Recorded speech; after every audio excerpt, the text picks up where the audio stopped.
All right. There we go. Hopefully my settings stay the same here.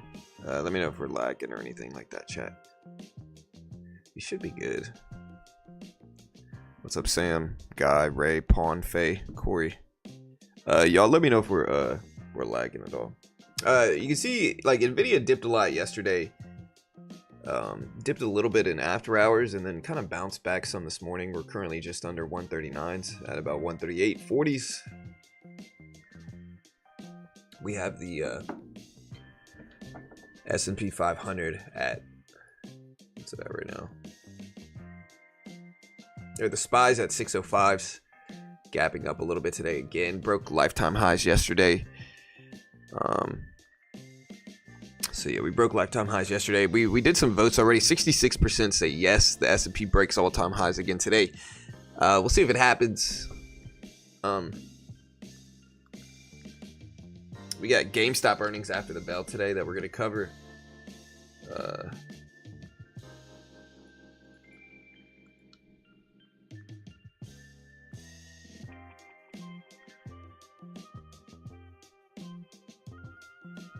Dude, it's very strange. Like I reset.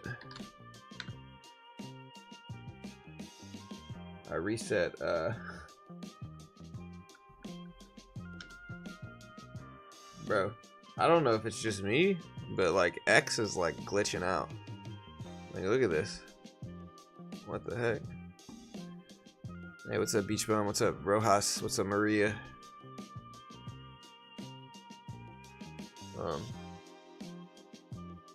I still can't get on TOS for some reason. TOS is still all weird on my end. I was hoping that this would fix it, but no. For some reason, TOS is still all weird on my end. Yeah, TOS is broken for me for some reason. I don't know why. SPY hit all times yesterday, but E-mini was higher last Friday. Yeah. Nvidia, where's Tesla at? Tesla, has it broken 400 yet? Nope. Close. But got up to 405s yesterday, a little slow today.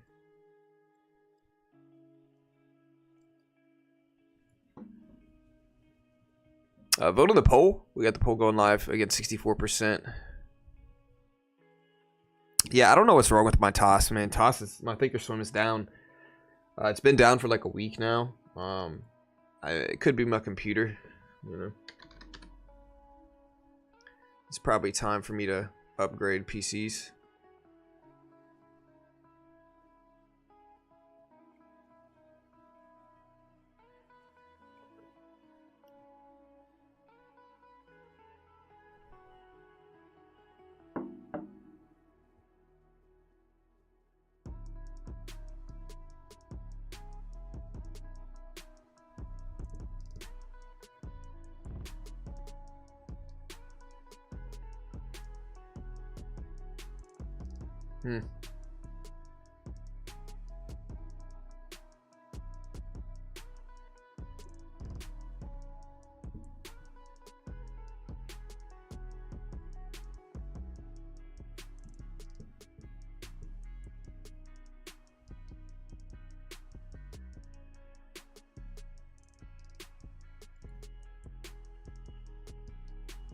T-Mobile, hope we have a green day in Nvidia today. Yeah, if you look at Nvidia, you know, Nvidia red day yesterday, rebound a little bit. It's up in pre-market. Like, you can kind of see it running up some. We have this upward trend now.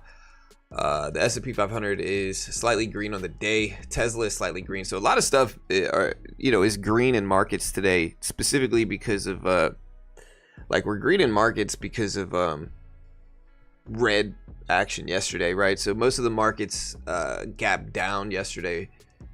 And they're not gap down, but most markets, most blue chips and sectors went down after market hours yesterday. And so we're kind of bouncing back a little bit in balance. Like we dropped a lot yesterday and now we're coming back some up today. But some stuff ended up ripping up yesterday too. So like Tesla ripped at the opening bell, but ended up coming all the way back down after the open. Same thing with the SPY itself. SPY, you know, gapped up a little bit in pre-market, but then fell and faded all the way down to 604s. Nvidia did the same thing where it pushed up some at the open, was choppy most of the day though, and then today it's gapping up to 138.50s. Bitcoin all the way down to 97k.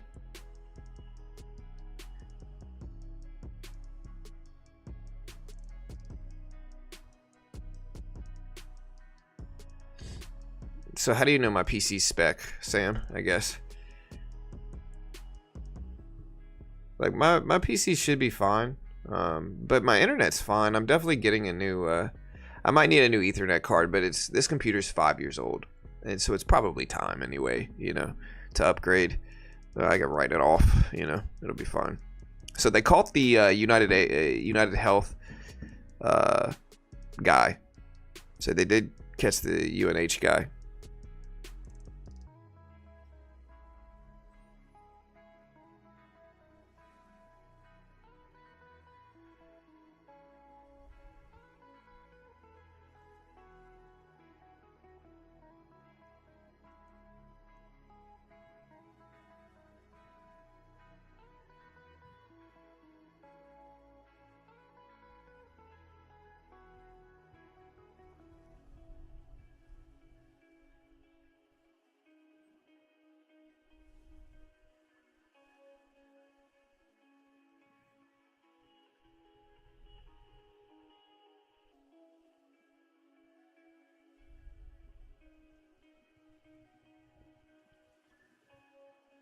All right. So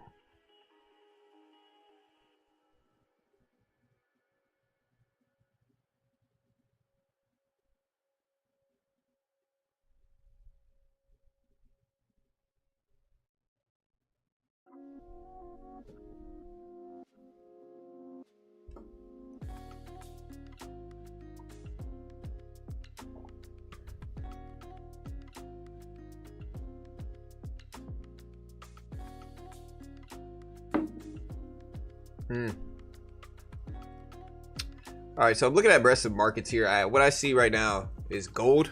If you look at gold futures, gold's up to 2,700, so gold's bouncing back a little bit. Oil, if we look at oil,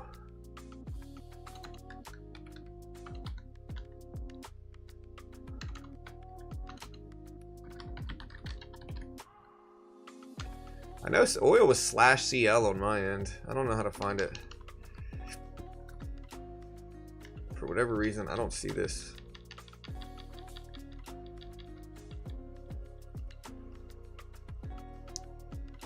Yeah. Oh, there it is. I was gonna say, man. All right, so there's oil. Oil's, you know, oil's at a point now where big oil companies are super happy, right? So, so if you look at like the ideal price for oil, right? So,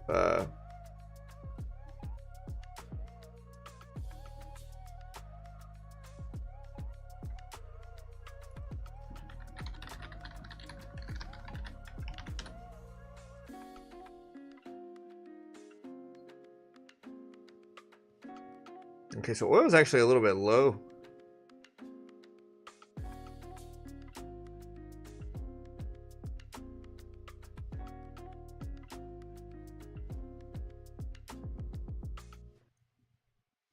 Yeah, my wife and I is watching this show called Landman. It's about oil.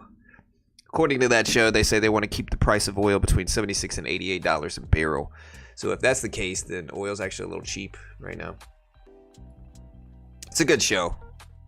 There's some stuff I disagree with, but it's good. You know, it's good enough. All right, we got a couple hundred people watching. Hey, what do we got? Off topic, but what do you do with old laptops? I have a high-end Lenovo gaming laptop about 12 years ago. Works fine, but thinking about upgrading. But what do you do with the old one? Yeah, I mean, if it's a 12-year-old laptop, it's probably not going to do anything. You know what I mean? Like, you could try to sell it for like $100 or something, maybe. But you know, if it's a 12-year-old, like that's a really that's light years. You know, that thing's from 2010. That's a super old laptop. I mean, you could surf the internet on it maybe, but that's about all you're gonna really be able to do with something like that, I think. Yeah, Billy Bob the heartthrob. I say that jokingly because they try to make Billy Bob, you know, this heartthrob of a man. He's the coolest guy ever on land, man. And it's like, it's a little forced, I think. But my wife and I agree. The show's for much older people. The show's for, I think the target audience for Landman is like 65-year-old Texans, you know.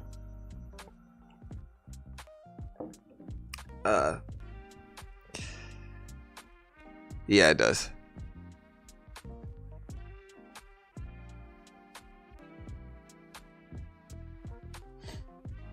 Seems like the oil version of Yellowstone. Yeah, it's the Texas version of Yellowstone is what it is, you know. Yellowstone's good too. You know, I think Kevin Costner kind of ruined Yellowstone though. All right, guys, Nvidia's up there. We're looking at some other stuff. Let me see what else we get. I'm trying to find Bitcoin again, well underneath.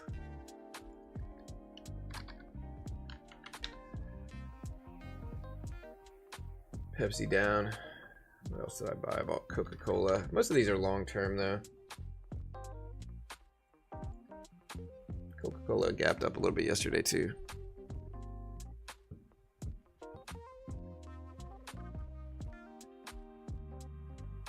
Landman's all right, just like nothing goes on half the time. So Landman just gets a little boring because, like, yeah, we get it. They're oil, man. It's a stressful job, and they kind of reinforce that a lot. But I don't know. You think Bitcoin is topped out or just a healthy pullback? So I think it's a healthy pullback. I think what happens, something I told people was I think Bitcoin will pull back from 100K and consolidate in the 90s for a little while, right? Like, that's my guess. I think Bitcoin topped 100K. It got up there. It's not a reasonable thing to expect it to just sit around lifetime highs or continue to break lifetime highs over and over and over again. I think it'll break 100K, and this is something I said last week. It'll break 100K, and then I think it's going to pull back to the 90s and consolidate there for some time and gain strength, gain interest. Maybe pulls back more than that. Like, you don't really know. And then eventually, you know, one day down the road makes another push. I think that's a more likely scenario here for it, but who knows? No, I'm not saying I didn't like Costner in Yellowstone, but his exit from the show, and he basically left the show because of contract disputes, right?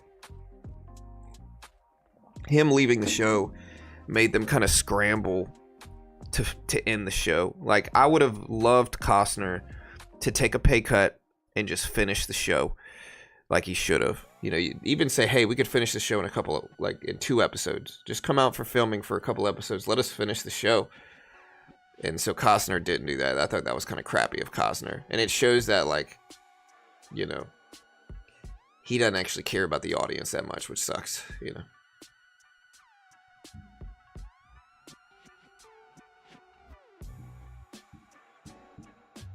Yeah, there will be buds good too. I think what happened yesterday was not only did longs get wrecked, but there was fear and doubt around the new quantum computing shit. People worry that Bitcoin could get hacked now.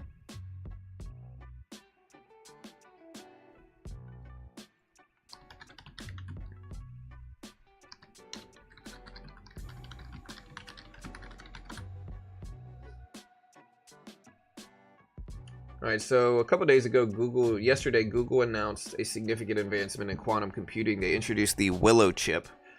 If you see some people talking about it in chat, this processor achieved a computational feat in 5 minutes that would take classic supercomputers an impractical duration estimated at 10 septillion years to complete. 10 septillion years. So the Willow chip has enhanced qubit integration. It integrates and incorporates 105 qubits, surpassing its predecessor Sycamore, which had 53. This increase facilitates more complex computations and improved error correction. It has advanced error correction again, which is a notable challenge in quantum computing, as qubit sensitivity, leading to errors from minimal disturbances. The Willow chip addresses this by implementing real-time error correction, resulting in decreased error rates as qubit numbers rise. It also has in-house fabrication. Developed in the Google's dedicated fabrication facility, Willow's creation marks a shift from previous reliance on shared facilities, potentially accelerating future quantum hardware advancements. It signifies a pivotal step towards practical quantum computing applications.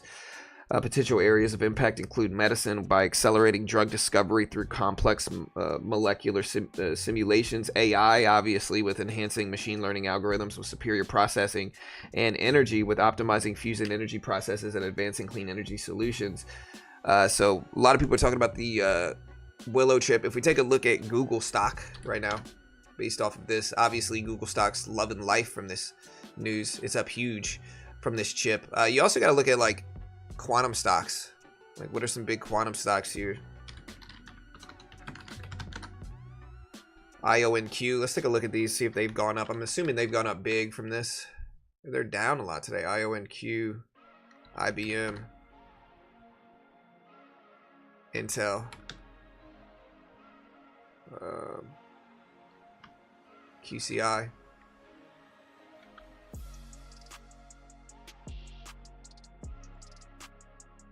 QUBT. Yeah, most of these are down. Interesting.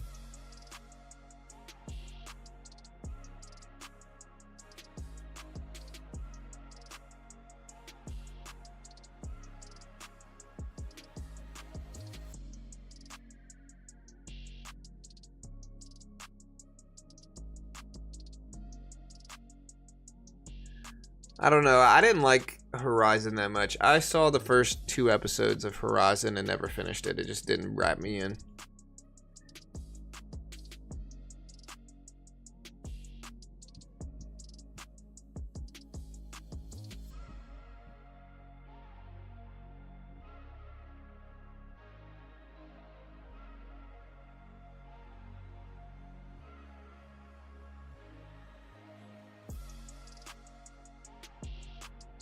Yeah, I mean, I'm not sure what you're arguing for, Ty.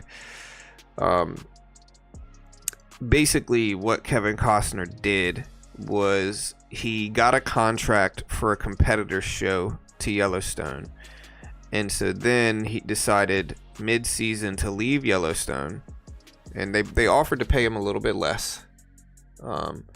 But I guess, like, what I expect from actors, if they have a show that people care about, that they've been doing for, you know, years and years and years, is that they're gonna finish the show, right? Like, don't get weird, you know, at the very end. And regardless, I mean, it's just an opinion. Again, me saying, hey, he should have finished the show like all the other actors out there in the world, for the most part. Like, it's very rare you see an actor just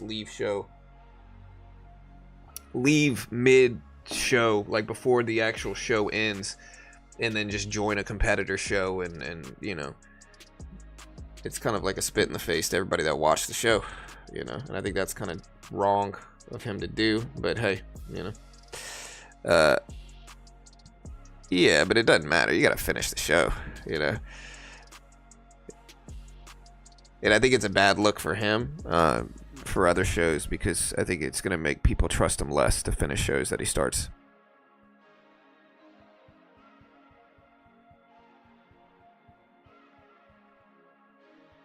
I've never seen House of Cards. Market consolidating, undecided. Yeah, we got CPI inflation data tomorrow, chat. That's a big report, right? So it's tomorrow's CPI inflation data report is big. CPI is expected at 2.7%, 2.7%. Core CPI expected at 0.3%. So CPI inflation data is a big report. It's coming in. So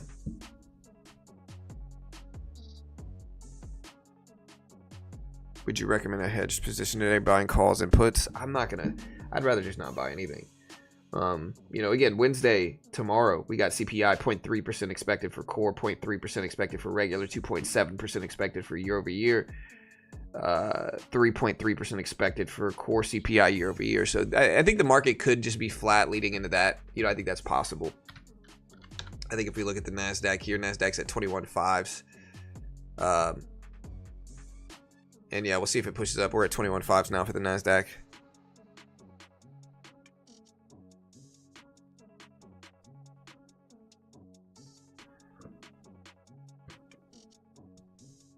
I used to watch your live stream every morning during the IMPP Imperial Petroleum Bull Run. I got completely liquidated by it, and I since then cannot find your YouTube channel. Hey, what's up, man? What's up, Halen? Yeah, all good. I remember IMPP. Terrible company, right? Like, the problem is these penny stocks, dude. Like, they're just sketchy, right? Like, these things are just sketchy. IMPP, you know, the problem, like... The issue is this with penny stocks, and I say this all the time, but like the real issue is that people invest in penny stocks because they don't have that much money, right? Like if I only have like, if I have like $5,000 total to my name, which again,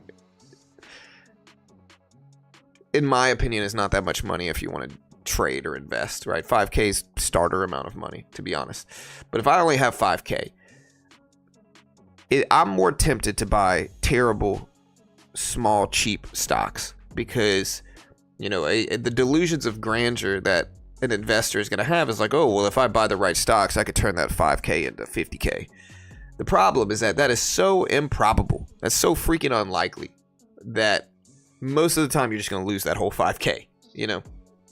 And so the issue is that traders could make so much more just investing in healthy index funds, blue chips, you know, Apple, Walmart, Target, freaking Netflix, like whatever you want. Like it doesn't matter. And some of those are going to go up or down over the next few years. We don't really know. But traders would make so much money dollar cost averaging, investing, value investing into those companies over time that it would make investing in penny stocks look silly. But for whatever reason, people get wrapped up in investing penny stocks, buying crap. Most of the time, it's just they're gambling, you know. And instead of putting it all on red and roulette, they're out here, you know, throwing thousands on penny stocks. And I'll tell you this, the odds at roulette are much higher. You know, the odds of winning in roulette versus investing in penny stocks is super high, or much higher. I shouldn't say super higher, much higher. And so just be smart. If you got 5K, start a business, get cash flow, and then reinvest that money. I'm not necessarily against that. It just depends on the business too. You know, the easiest thing, like I always say this, if you want to do something, if you want to make money, monetize what you're interested in.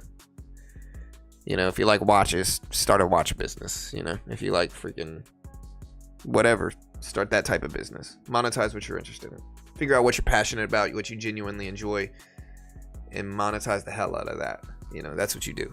You know, whatever that, everybody's different, but that's what you do.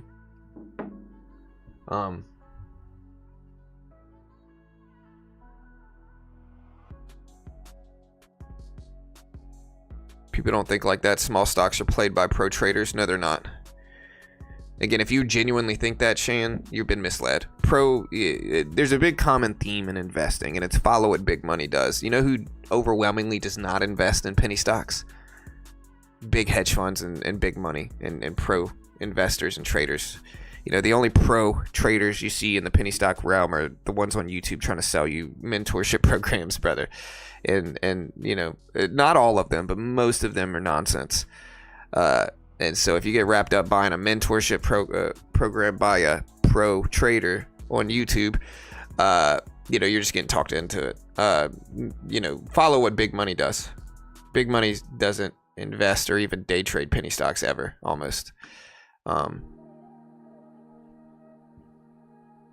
What if your passion isn't able to be monetized?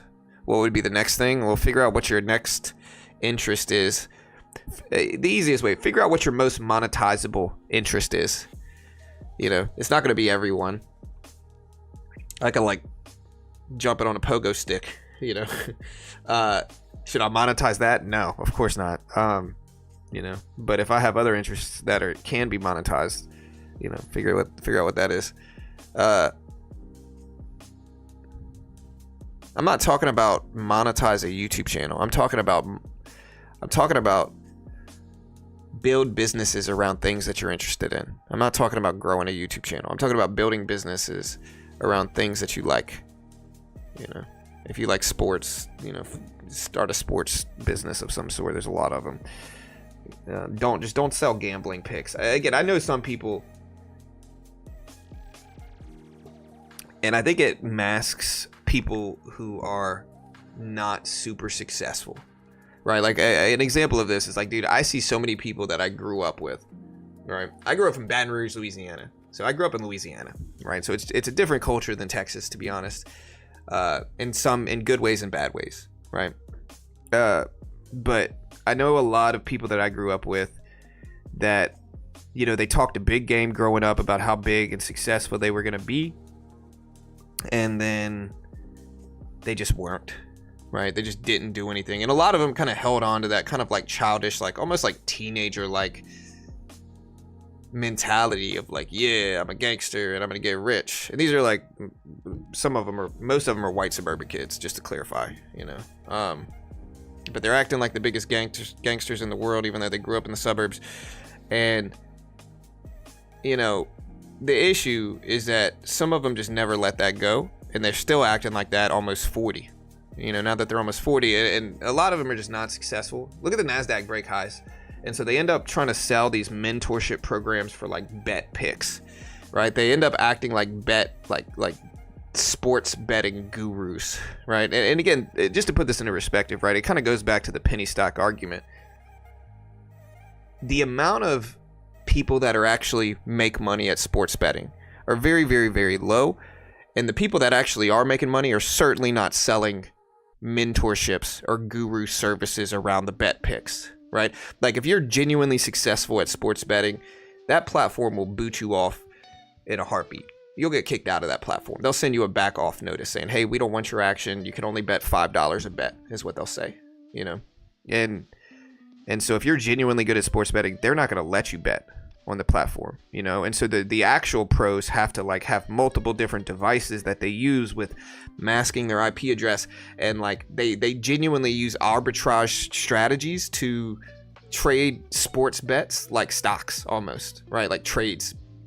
And they still get kicked off, and it's just almost nobody. And they'll really hype up individual bets. Like this next bet is huge. This next bet is huge. But in sports betting, it's kind of like if you have an edge card counting in blackjack, it's like 2%, 3%. And so you selling this next big pick like it's this surefire winner. Like they don't understand. Like you need to get hundreds or thousands of bets in there to show any type of significant edge. It's just mostly a scam, right? And so it's just kind of like most of these guys are just not doing much with their life. They want to act successful, and they've put on this facade of success. And so they're just out here acting like they're just these super successful, you know. And some people fall for it, man. Like some people fall for it, unfortunately. And again, I guess it's my responsibility to here to tell you it's nonsense. It's a fugazi unicorn dust nonsense that they're just hoping you believe.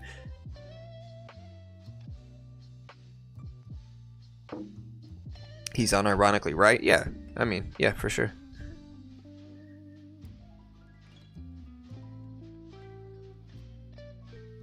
That's my problem. I would start a business today, but I can't really think of I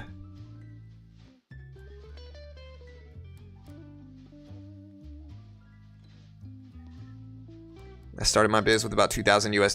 Took a while, but market capital was good. Yeah, Guy and Van. That post was never gonna get through. My friend had to go offshore. Yeah, it's just, you just got to be careful, guys. Like I said, there's a lot of ways to like wrap people in with big riches.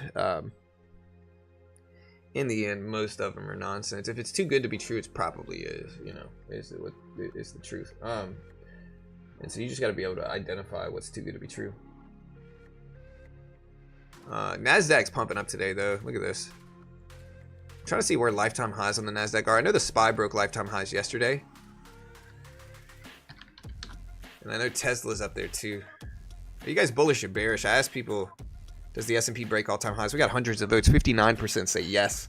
41% say no.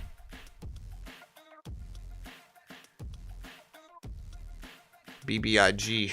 Oof, dude, Vinco Ventures, man. You know, these penny stocks, bro, I remember BBIG, right? The problem is this, and this is a trend that you'll still see in stocks.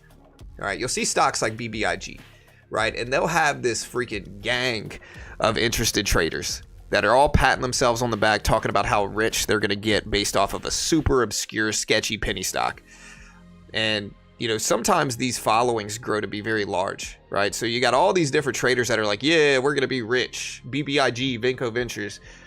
And anytime somebody's like, hey, that's a super sketchy penny stock that's probably going to zero, they freak out and they attack them and they start just, you know, patting each other on the back saying that guy's just a hater. He doesn't know what he's talking about. And these followings are created and they're kind of like the Blob. If you've ever seen the old school horror movie, they're kind of like the Blob, where they kind of slowly wrap people in. They'll find people and they'll just bring them in, you know? And so they'll talk other like naive investors into investing in these penny stocks. And then they'll talk more naive investors into investing in these penny stocks. And then eventually this is what happens to them, is that they just go to zero and everybody ends up crying manipulation. When really this is just a horrible company. You know, most blue chip stocks were never penny stocks. It's not like they were once diamonds in the rough and somehow they ended up coming back and now they're blue chips. Like, that's almost never happens. Like, most successful companies just IPO and they're well above $10 a share when they IPO and they never drop below it.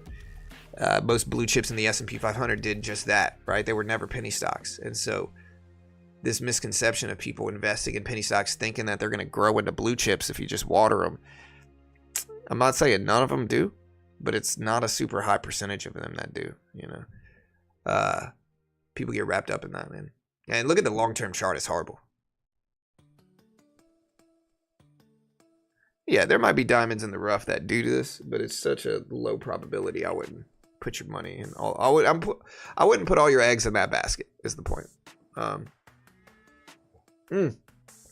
Oh yeah, we do have something dropping at 8:30. I completely forgot. Hold on. We have it's nothing big, to be honest.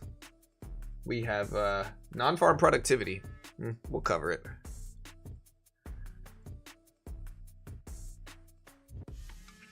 I don't know if it's even gonna move, but we'll cover it.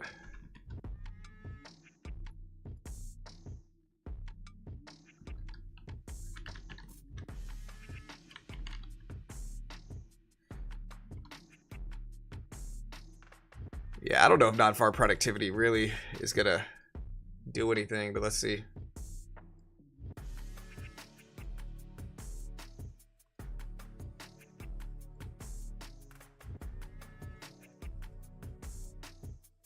Yeah, we got CPI data.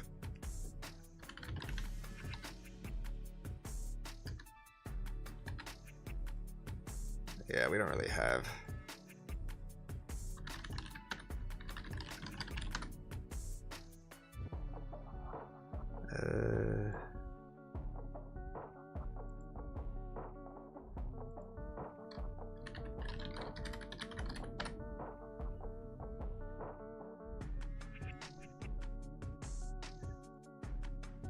All right.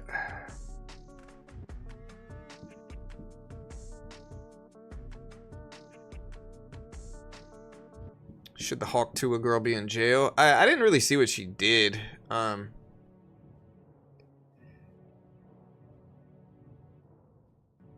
Yeah, I think she did. Did she do a rug pull scam?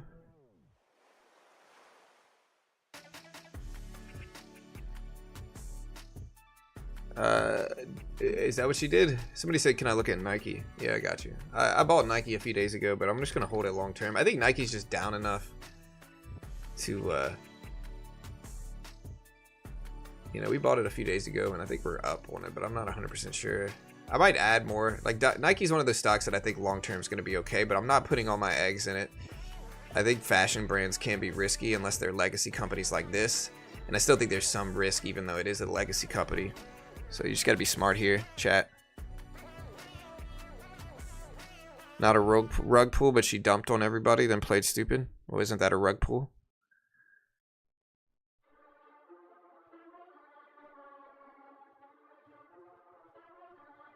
BBIG, MMAT, yeah, man. Honestly, this is why I don't ever create a crypto coin, dude. I don't ever want to create a crypto coin. I've had people reach out to me, and they're like, yo, Dude, what is going on with like X? Dude, my computer's all wacky.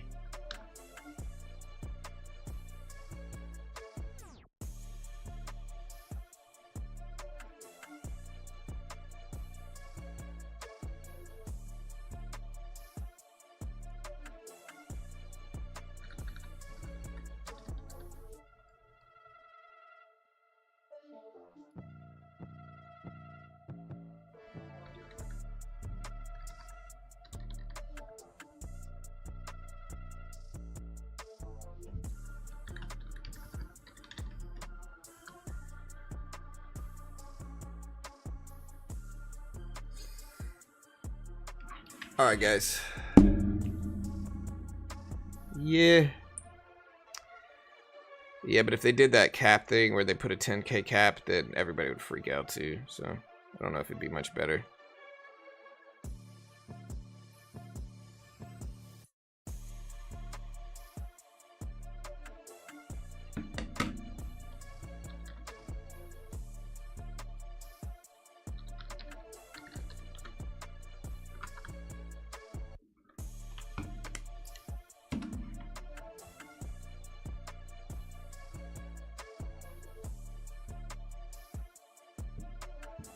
Yeah, what about Palantir? What's Palantir?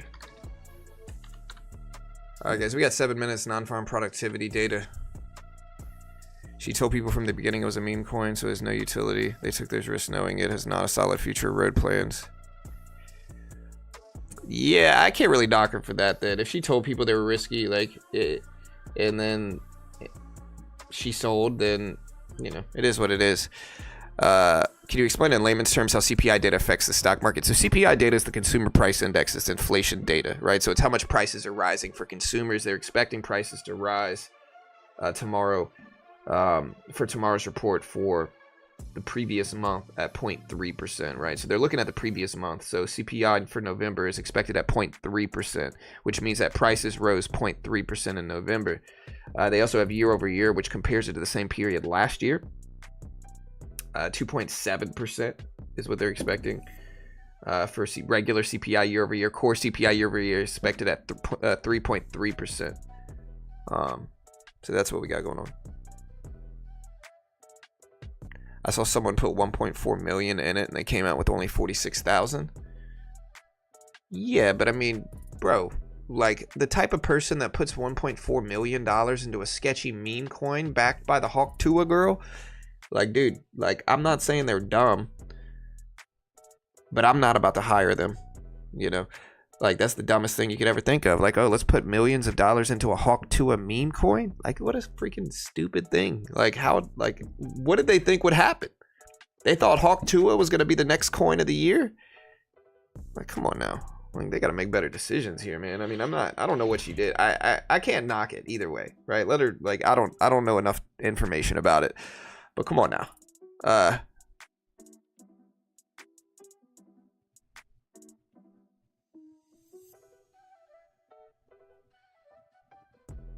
I'm sure Nasdaq, fingers crossed. Hey, we got 5 minutes here until non-farm productivity data. It's not a big report, but it's something.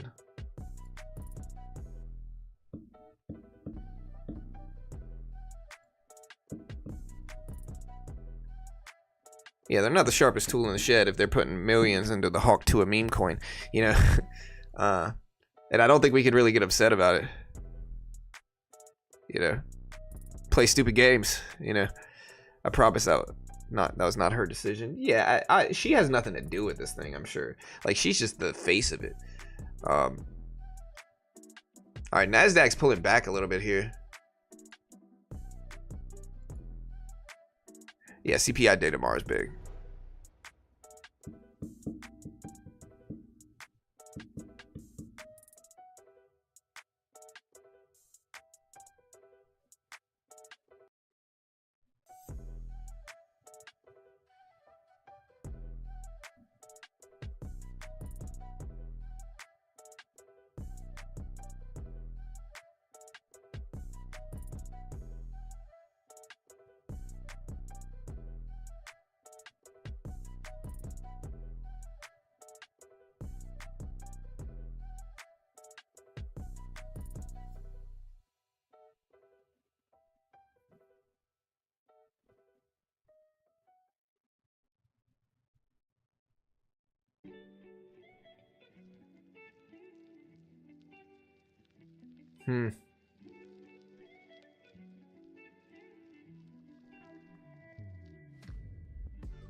So there was a student that kind of lived by me. A public school teacher lost their job after refusing to let first graders use the restroom. Multiple kids ended up peeing their pants after the teacher revoked the entire class's right to use a restroom. Honestly, this is ridiculous about teachers, man. Teachers that, I understand if somebody's trying to go multiple times a day, but teachers, you know, some teachers just need to do better. But yeah, she ended up getting fired. Anyways, we got 2 minutes before non-farm productivity. We'll see what this data shows. Again, I don't know if this data is even going to move markets. It's expected at 2.2%. 2.2%. It's the annualized change in labor efficiency when producing goods or services, excluding farms. Higher productivity has the ability to boost workers' wages without generating inflation, is what this is. It's expected at 2.2%, 2.2% for quarter 3. We'll see what it shows up as, but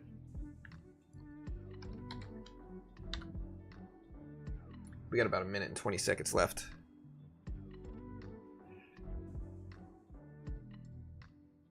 Google's up after their new quantum chip. Willow is what it's called, right? Yeah, Willow quantum chips.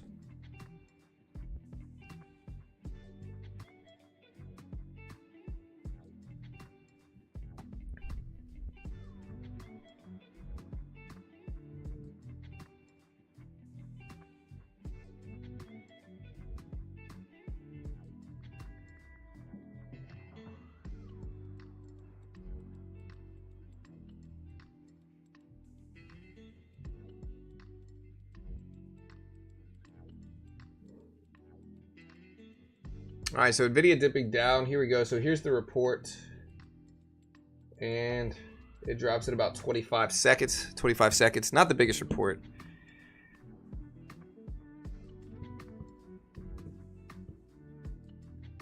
All right, here we go. 10 seconds. We'll see if this moves markets. You can see the Nasdaq, Palantir, and Nvidia. I'm going to put the SPY up on the chart. All right, here's the report right here. Here's the SPY. And there's the report. So let's see what non-farm productivity shows. It's expected at 2.2%. Came in as expected at 2.2%. So as expected, so flat data here. So flat data. Unit labor cost. So unit labor cost measures the annualized change in the price businesses pay specifically for labor. It showed up at 0.8% quarter over quarter. So much lower than the expected number. But non-farm productivity showed flat. It showed pretty neutral, like nothing really happened here for this report. And so we'll see what this means. Here, y'all are coming in here right at 8:30. Okay.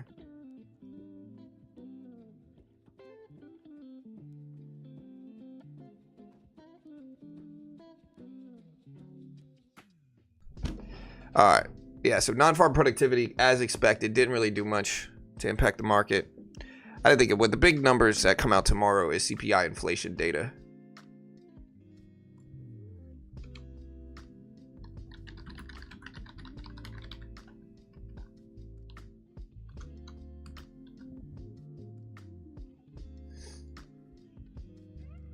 Yeah, so we had CPI tomorrow. Yeah, we have CPI tomorrow. Also, guys, if you want to check out one of my sponsors is a company called Top Step. Hey, dude. Have a good day, man. I love you, buddy. Have a good day, dude. That's a soundboard. Nope, don't touch it. It does different things on my computer. Here, I said no. Bro. Don't mess with it. Yep. No. Dude. It'll mess with my computer and it could shut down my stream. If you press it, you're going to be in trouble. You understand? Alright, I love you, buddy. But just don't mess with that. Okay, I'm telling you. Alright, dude. Alright, love you, buddy. What is that?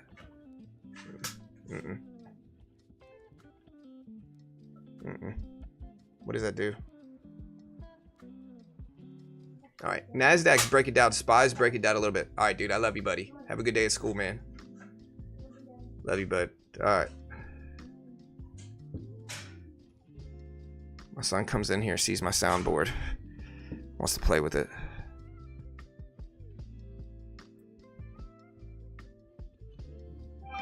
Yeah, we got the FOMC meeting next Wednesday. Exactly. It's in 7 days, but yeah, next Wednesday we got the Fed decision, which is also pretty big too.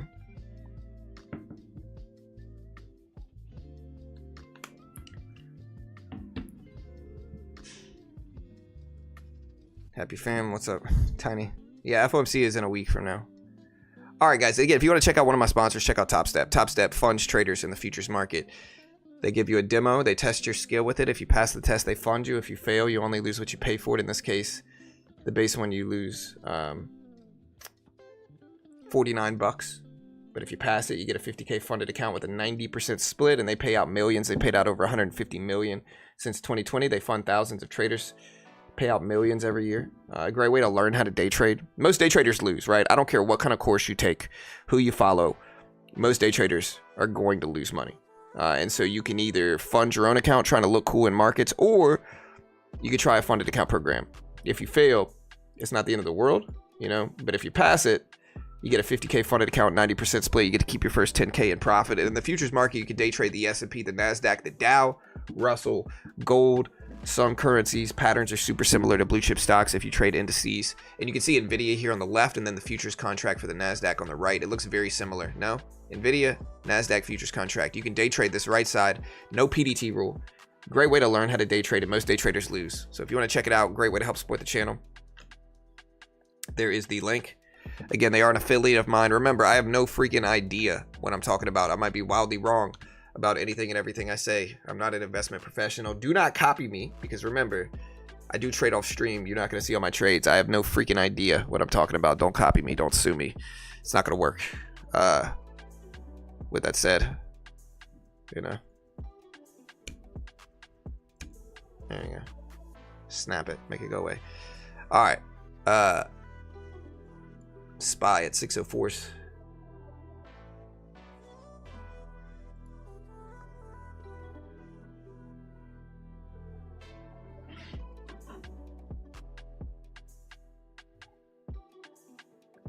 All right, NVIDIA breaking down.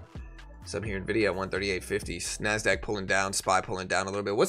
Is this just NVIDIA dragging the market down?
All right, chat.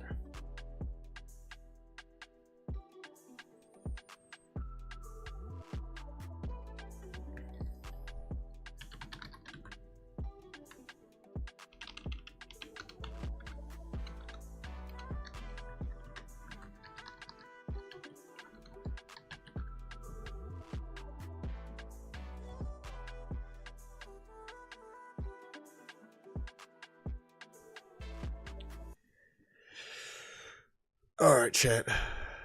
Let me see.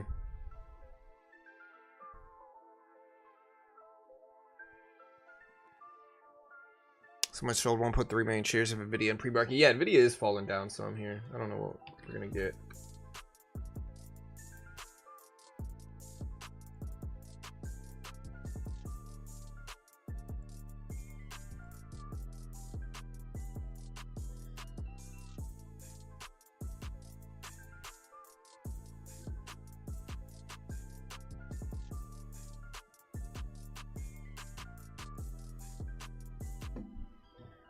Tesla all-time highs this week, maybe. Nasdaq's coming down, SPY's coming down too.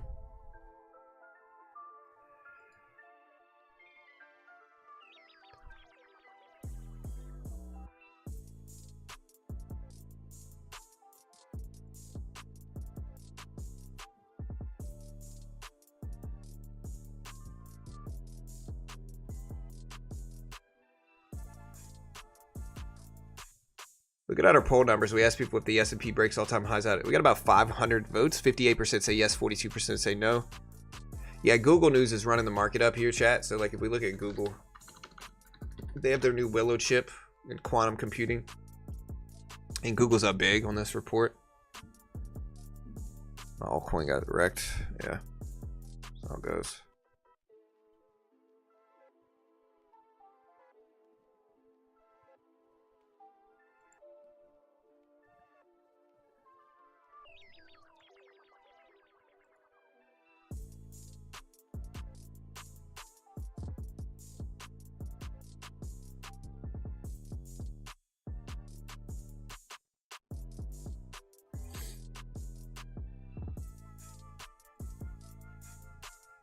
Yeah, so I'm looking at the Nasdaq here. I'm going to trade this challenge account. Now, this is a challenge account, so it's not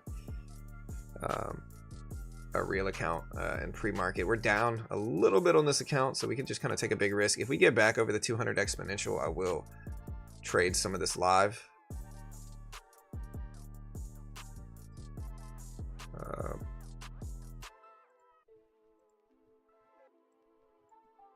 We'll put it small up there so you guys can see it.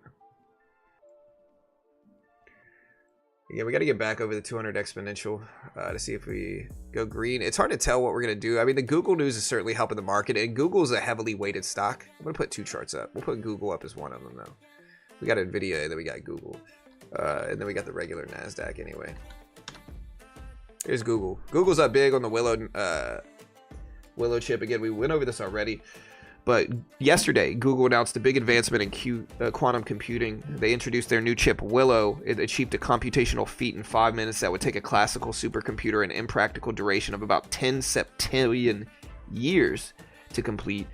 So Willow has a couple really game-changing things for quantum computing. It incorporates 105 qubits, surpassing its predecessor Sycamore, which had 53. It makes this chip allowing more computations and more complex computations and better improved error correction, which is a notable challenge in quantum computing and qubit sensitivity, leading to errors from minimal disturbances. Willow chip addresses this by implementing real-time error correction, resulting in decreased error rates as qubit numbers rise. They also have in-house fabrication,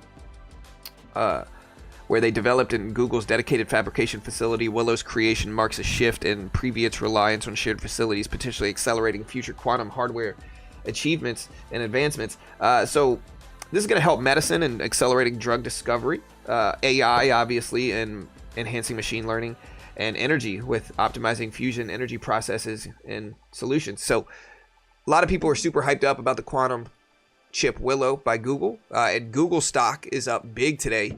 It's up to almost 183s right now. Yeah, big move here for this. Big move.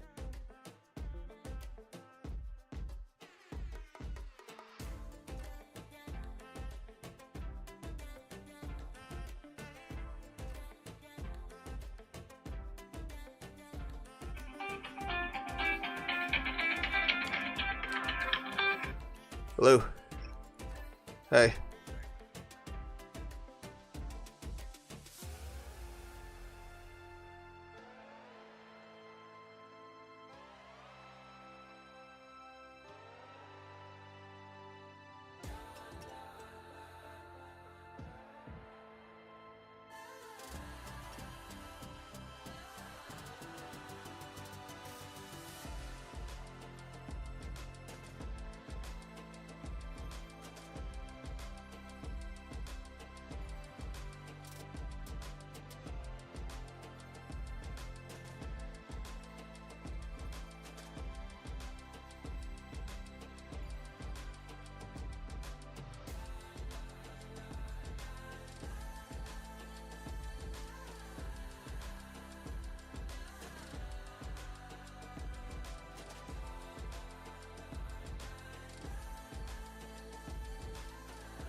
All right, we're back. Sorry, guys. We were dealing with some family stuff. All right, so yeah, so we're looking at the Nasdaq here. We will trade this, to be honest.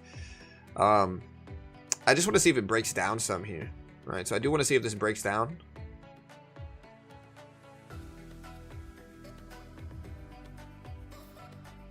I'm gonna short this. We'll take some size. This is not, again, this is a challenge account on Top Step. So we don't usually trade very much in pre-market. And so we don't usually trade very much in pre-market. Since we've been waiting for after the opening bell, I've been green, I think like a super high percentage here. We're going to add to this, see if we get a quick little rejection. And then no matter what happens here, we'll be fine. I also think that the trailing drawdown on this one might take it out pretty quick. So that's what I'm worried about. I can't remember how much I have left. It's a combine account, so it's not the end of the world. This is a $50 account, to put it in perspective. So regardless of what happens here, it's not going to be the end of the world either way. So yeah, so we have this here, and I'm going to give it some time. I'm trying to see how many green days I've had in a row, though. Let me see. It's something close. Like, it's not... I've had, like... I don't know if I've had multiple green days in a row, but I think I have had... I don't think I've had that many in a row, but I think I've had let me see.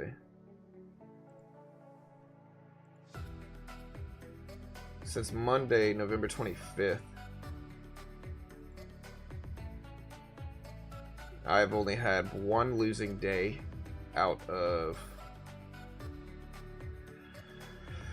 Let's see.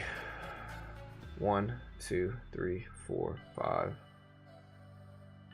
All right. 1, 2, 1, 2, 3, 4, 5, 6, 7, 8. All right. So I have had 8. I've only had one losing day out of the last 8 trading days. So out of the last 8 trading days, we've had one losing day. I'm gonna go ahead and start taking profit here. We're up about 4. We're gonna take some more off there, lock that in. There we go. This is what we wanted here, obviously, with this. Look at that. All right, we'll take some more off here. Our short thesis was absolutely correct. We'll get out the rest right there. So far today on that, we are up. We just made about $300 just now. So I will take that as well. We were right about our short.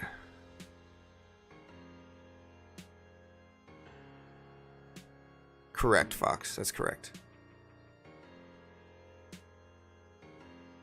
I trade pretty small on my funded account. Slow and steady. But...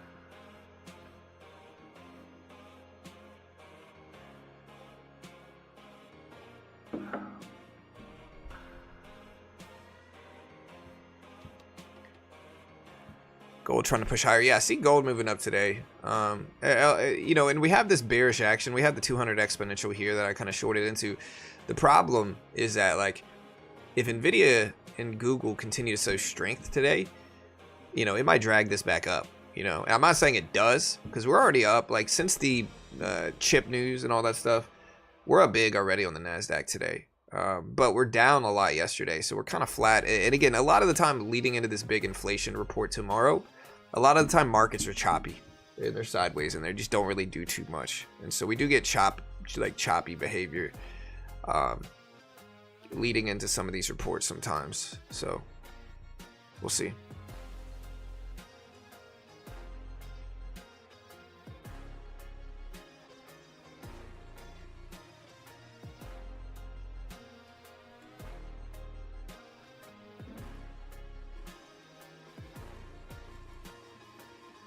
You know, it's kind of crazy how, like, the internet behaves, you know.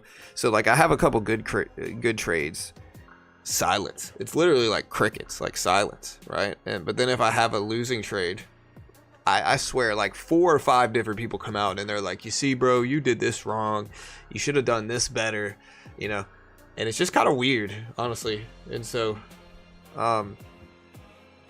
strange how that works. Since it seems like you're an affiliate of Top Step. Yeah, I am. and I'm biased in their favor for sure because they get paid. I get paid by them. So it seems like you're an affiliate of TopStep. How does the account work once you pass the verification? I'm used to FTMO. What do you mean the verification? You mean once you pass the combine? You have to activate it, and then I think you need 5 winning days, and that's it. But confirm it all with them. If you click on the link here, they have a facts page that kind of breaks everything down. It's going to explain it much better than I can, so just go to that link.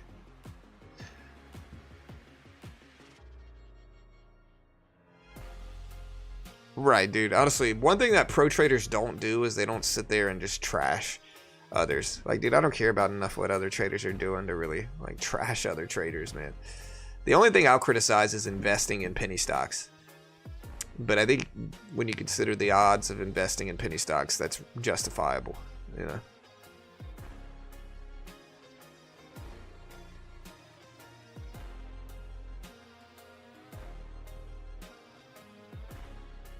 Blazing, you should stick to real utility cryptos for the long investment. What are some of those, Alex? Let's hear it. Eat. I'm not saying I disagree with you, but what do you think are the most heavy utility cryptocurrencies right now?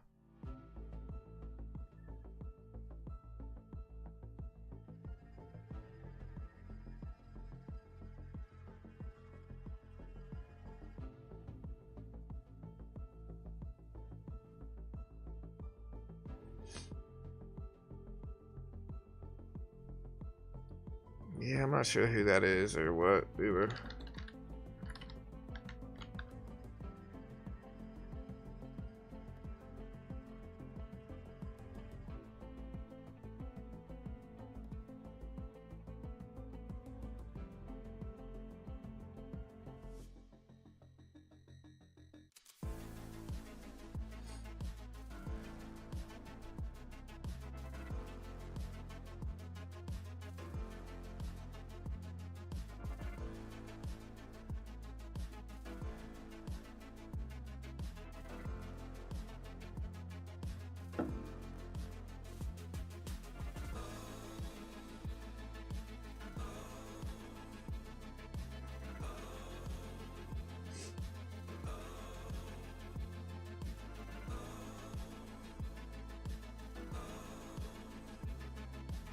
Utility is not important in crypto. I thought it was. People just care about number go up. I mean, I think like, okay, if you want me to be brutally honest, Bitcoin is the biggest, most utility driven crypto in the world, and I don't think this is a controversial take. Like, it might be the only one with real utility, you know, outside of like Tether, you know. That's the only thing I can really think of. Is like that's what I think. Like, I think Bitcoin is the utility crypto, and you can argue for or against that. I mean, again, it's all good, but the crypto I'm the most interested in is Bitcoin, and I think over time Bitcoin has evolved to replace a lot of these other utility driven coins, you know.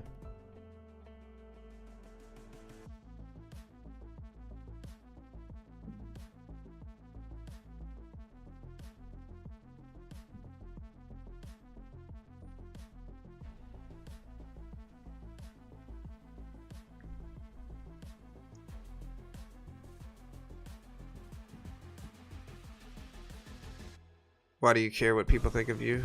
I mean, it's not that I deeply care about it. I think it's fun to make fun of.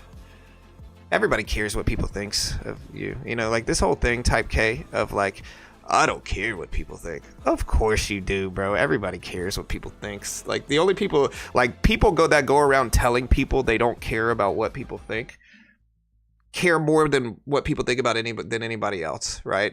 Just people saying that shows that they care about what people think. They want people to think that they don't care about what people think, you know?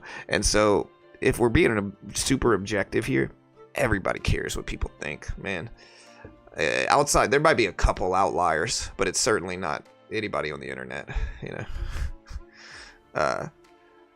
You know, this whole thing of like, I don't care about what people think. That's just somebody trying to make people think something about them, you know?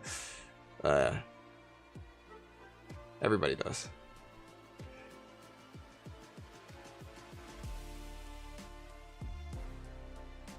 wanted to know what's going on here.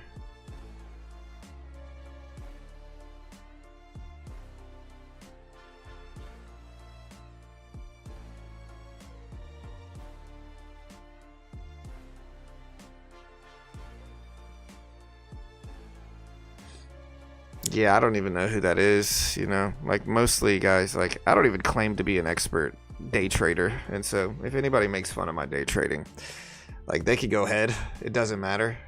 We're mostly an economics channel. Like we stream stuff, but you know, doesn't matter either way.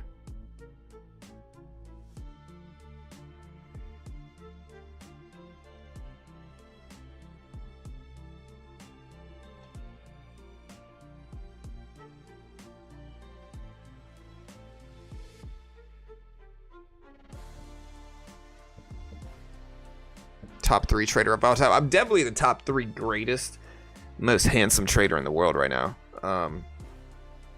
Cheers to that, guys. Yeah.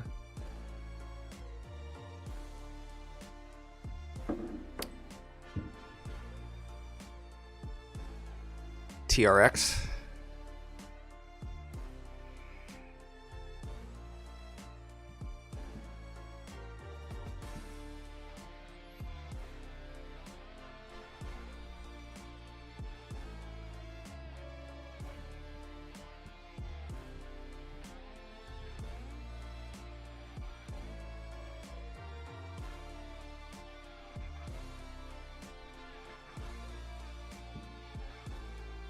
Bitcoin is too slow. The transaction so expensive it can be used for nothing. So the narrative change down the banks to store value. Yeah, I mean, I think all that'll get better. Listen, I like crypto. I like ETH as well, right? But I think ETH is slowly getting, like, I think it's Bitcoin's becoming a competitor to ETH in terms of utility as well. But I still like ETH. And so Bitcoin and ETH are the top 2. I think outside of those, you know, Solana's probably pretty solid, but you never know, right? I like Solana.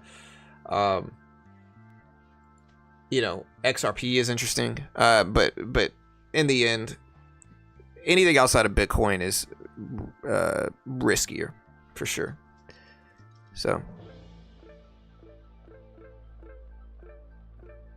music sounds like a 007 Bond movie.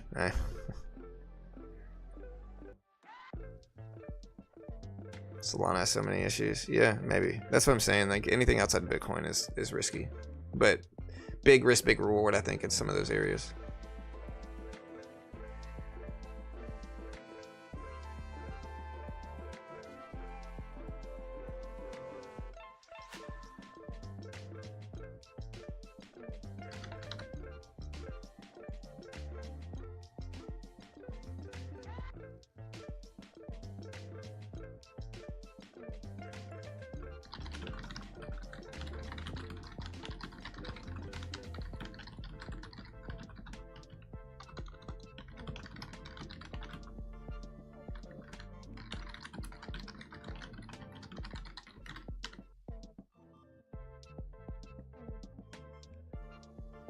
Yeah, I think the problem in like there's some meme cryptos that do well too, right? Like there's some opportunity in cryptos to make money.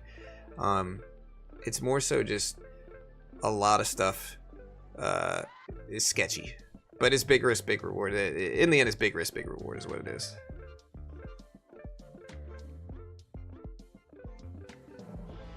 Gold, push it up.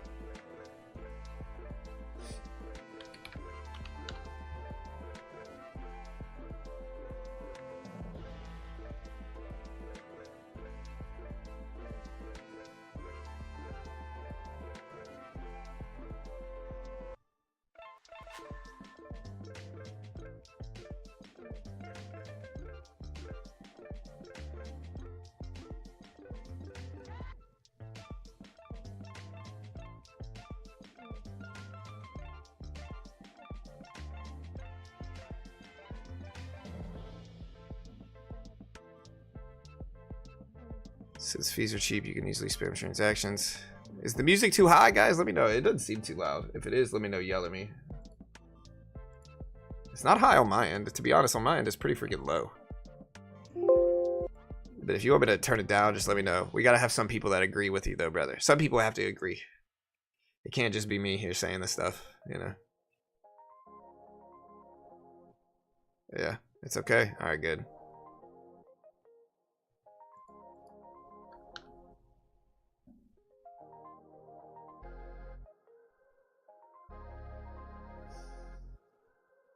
What? It sounds fine. All right, good. All right, so we got a breakdown here. Again, we're up about 250 on this account right now. I'm gonna buy one contract here, and then see if we can head back up to a little bit more. We're doing what we should never do, which is day trade in pre-market. And just to put this into perspective, this is a slow day. We don't really have much stuff going on. Tomorrow's CPI inflation data, we'll have thousands of concurrent viewers at 8:30 tomorrow morning. So just be ready for that, guys. So we'll you know, people can say whatever they want about day trading or whatever it is. I don't care about any of that stuff. Like, I'm not even claiming to be a good day trader. And I think that's a much easier standard to live by. I think you could have all these other people that claim to be the greatest day traders of all time. A lot of them are certainly fabricating numbers to try to sell you stuff. And so in the end, I would much rather, I'm gonna go ahead and take half of this off. In the end, I would much rather tell people I have no freaking idea what I'm copying, what I'm talking about. Don't copy me. I'm not an investment professional, and have some layer of truth in my words versus just kind of like lying to people to try to look cool on the internet, you know. In the end, I'm mostly an economist. And so my day trading might suck. It doesn't freaking matter how my day trading goes. I'll tell you this. I've been right about market direction over the last few years. I was right about Bitcoin's push a couple weeks ago. And so I can take those wins and be pretty happy about it. Honestly, I am genuinely happy. It builds my confidence for sure. But again, I'm mostly an economist. So tomorrow we got CPI inflation data coming out. Inflation data coming out tomorrow. We also have the Fed decision next week. We also have PPI inflation and jobless claims unemployment filings on Thursday. Next week, I also believe we have retail sales, the Fed decision, jobless claims, and more. So we got a lot of stuff dropping the next 2 weeks straight. We also have GameStop earnings today that we're going to live stream as well. And so we got a whole bunch of stuff we're going to talk about today.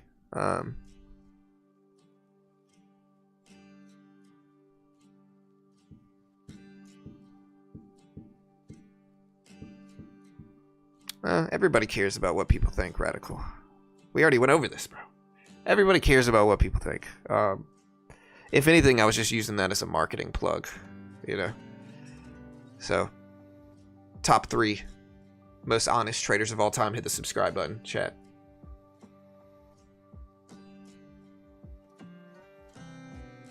I day trade and train AI, and your indicators are impressive, my man.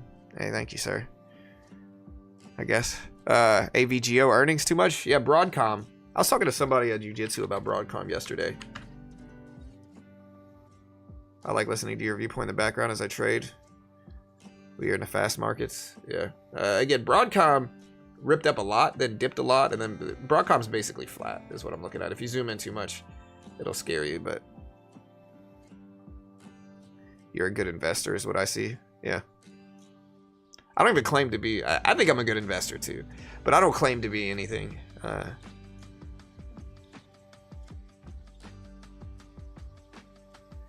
Countries are creating their digital currencies on the, what the hell? Yeah. I think the best thing that happened to XRP is the lawsuit win. They won the lawsuit, and that's a huge W for them. That helped crypto in general.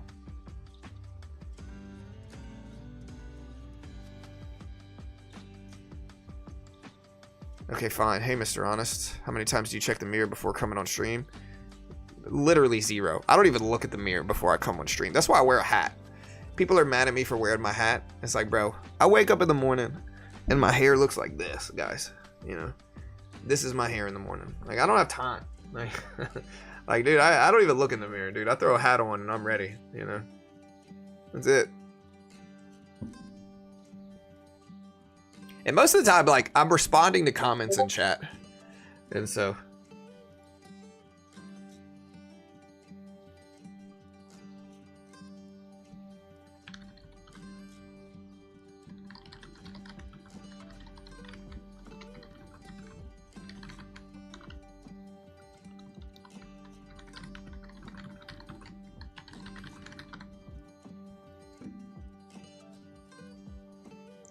Honestly, I thought about getting a lazy boy to sit on right here.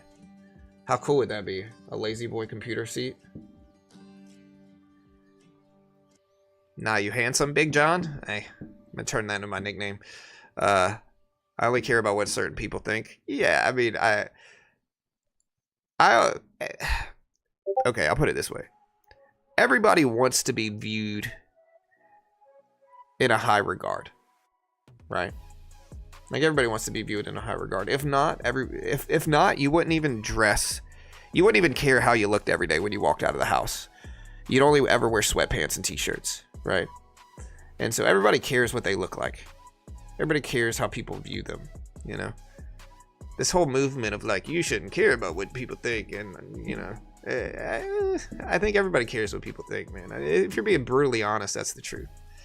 You know, now I certainly care about what my friends and family think more so than random strangers on the internet, but everybody cares to a certain extent. Like, let's just be real here. Anyways, we're pushing up some.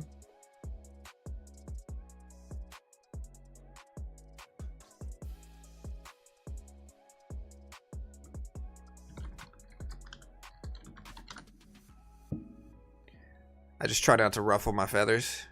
Yeah. Don't do it. You'll never use your desk again. Get a beanie bag. John, can you suggest a book on reading charts, not so much patterns? Thank you. No.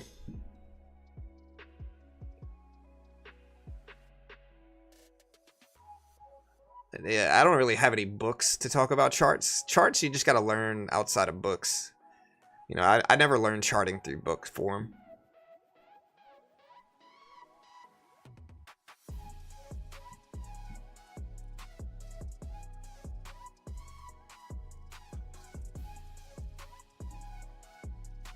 Just gauging how vain you are. Look, it's not a top step trend. Somebody said top step trend, hats and beards. It's not a top step trend. This is a trader trend in general. Like, dude, okay, I'll put it this way. You got some people who throw a suit on before they start their live stream. That ain't freaking me. What's the point of working from home if I gotta wear a suit to work? Dude, I'm good on that. I'm just gonna, you know, I'm gonna throw a hoodie on because it's cold. I'm gonna throw a hat on so I don't have to fix my hair. And I'm gonna click that start button on this live stream. And that's it. That's all I'm gonna do. Outside of that, that's too much. Yeah, Trading in the Zone, Mark Douglas, great trading book. Rest in peace to Mark Douglas. Good dude, super ahead of his time. He wrote that book before the internet got big. You know, so shout out to Mark Douglas. Nasdaq's bouncing back a little bit today. Google's still ripping up. Gold futures are pushing up too here. So gold's moving up, futures still moving up a lot. I care that you don't care that people care. Well, I don't care that you care that I don't care that people care. Sir, did I get that right? I think I got it right. Is it cold in Texas? No, but it's cold in my house. My wife has it like Antarctica here. My wife's one of those people that needs it incredibly cold just to sleep at night. You know, to where like if you get out of bed in the morning, you're ice cold. That's what it is. Trading in the Zone, Tiny. Trading in the Zone.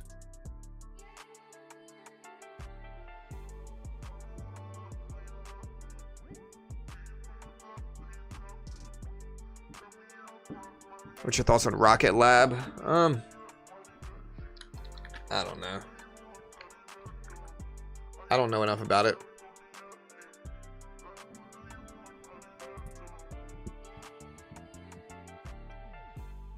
All right, Peter, Radical. Y'all chill. What are y'all arguing about? How did this argument even start?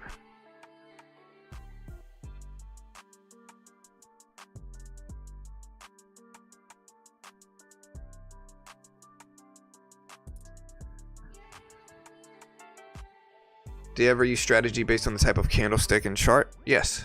Yeah, I use, so there's a couple strategies and I'll talk about them. You know, one of my strategies, and this is kind of counterintuitive to a lot of stock traders, including something that I used back in the day, But I look at candle wicks heavily with my trading, like heavy. What do I mean by that?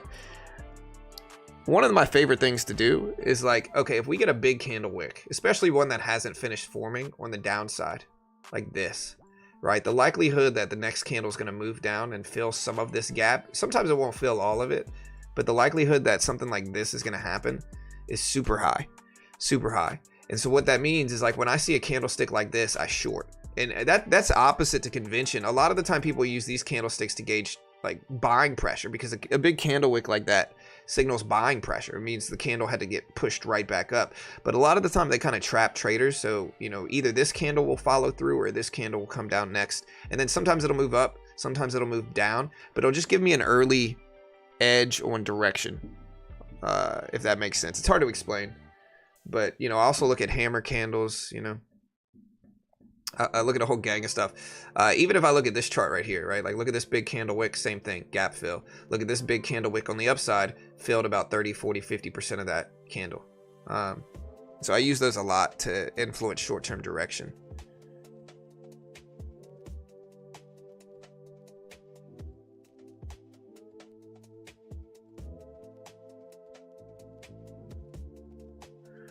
There was once a divorced influencer that dressed in suits and went live from his apartment to give relationship advice daily. He was single and owned nothing, but people listened. Who? No, I don't think Kevin owned nothing. I think Kevin was fairly wealthy.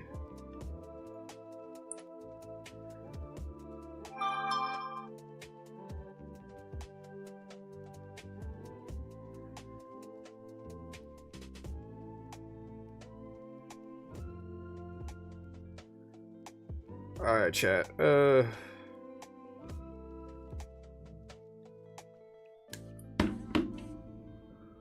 right.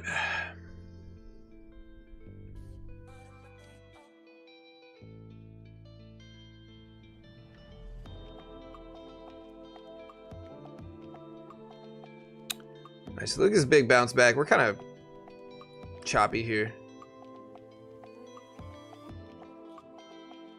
If we get a pullback, I'm going to buy it, but we need a pullback here. We're up almost 4 on this account. All right, so we're going to switch to day trading.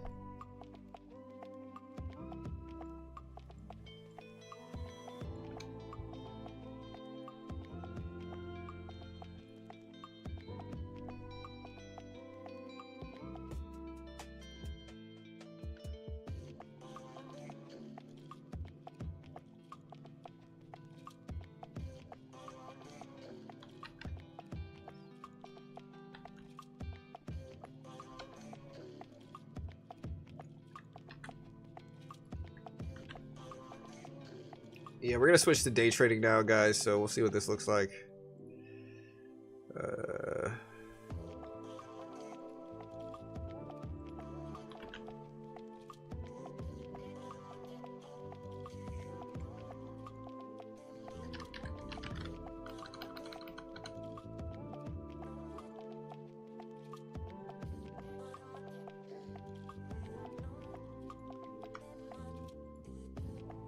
All right, it's CPI inflation week. We'll also try to day trade maybe Bitcoin too if we get some good signs. I wanted to buy a dip, we just never quite got it. Look at this big push up here. So the Nasdaq has now had 1, 2, 3, 4, 5, 6, 7, 8, 9, 10 green candles in a row on a 1-minute chart.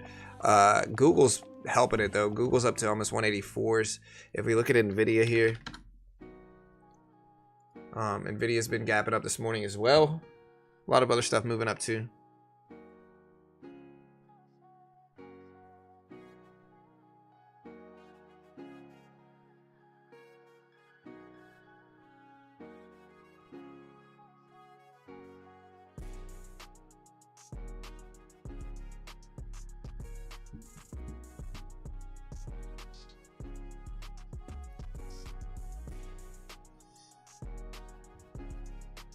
And again, if you haven't already, check out Top Step, funded account program and futures. No PDT rule, instant settlement, and futures.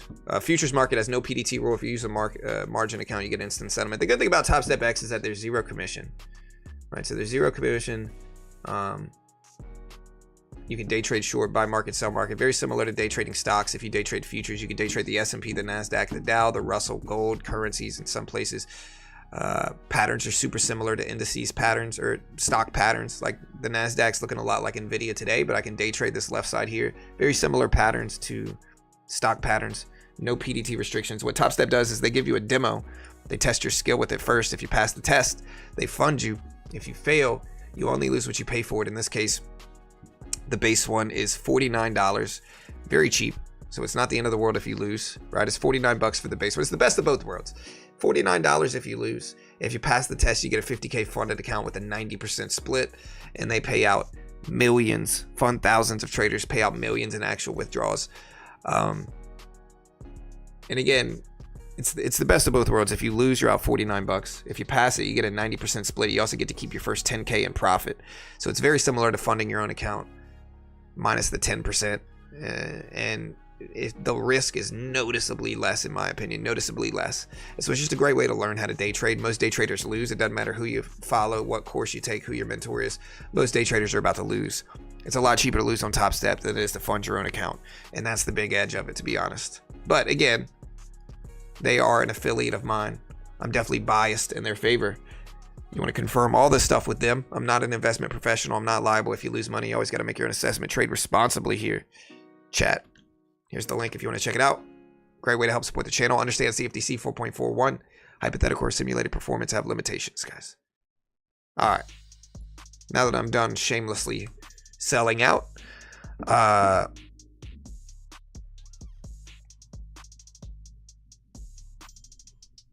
what's your opinion on instant funded accounts? I don't think they're going to be around a long time.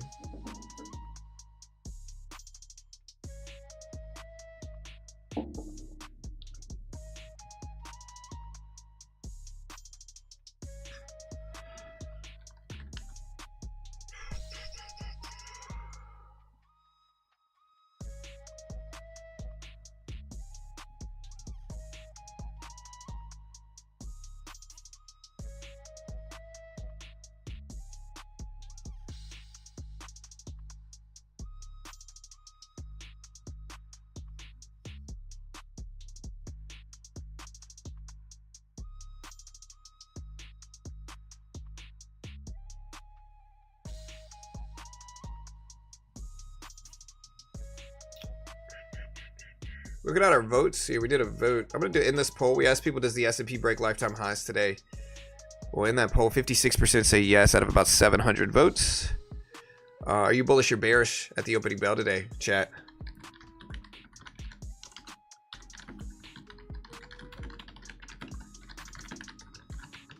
Bull, bear. Guys, let me know what you guys think, bull or bear.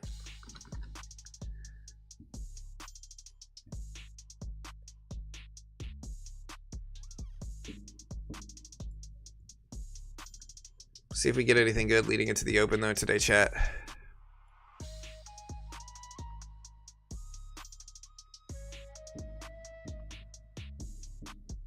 We're gonna watch Bitcoin too, so I'm gonna put Bitcoin's chart up. There's Nvidia.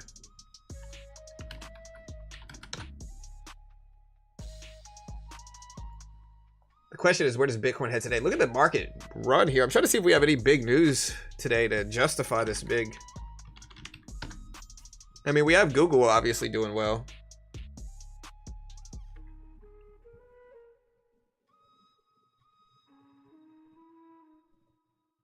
All right, so chipmaker TSMC sales jumped 34% in sign of AI demand. Oracle missed revenue and dent cloud hopes.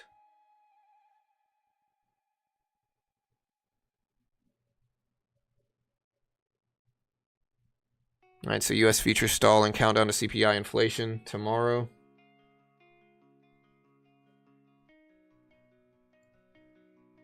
All right, so we're starting to head up. We're at 98K.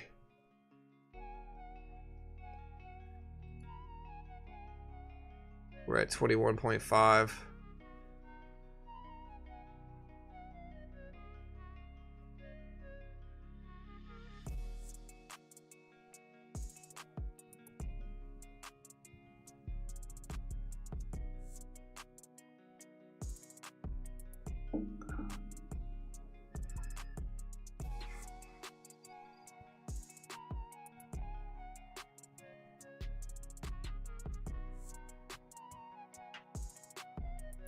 So what is the announcement? CPI inflation data drops tomorrow at 8:30 Eastern. So CPI inflation data drops at 8:30. Y'all hit the like button if you haven't already. Hit the subscribe button. I appreciate it. There's Bitcoin.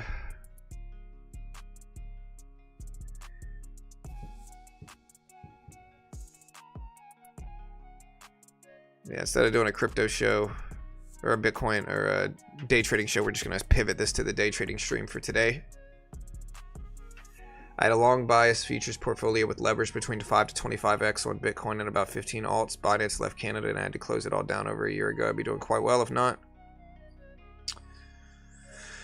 So Google updated us on their Willow chip yesterday, which is kind of the next big thing in quantum computing according to them, and it looks pretty cool. It's definitely having some sympathy with markets today. It's dragging markets up a little bit. You know, looking at tomorrow's CPI inflation report,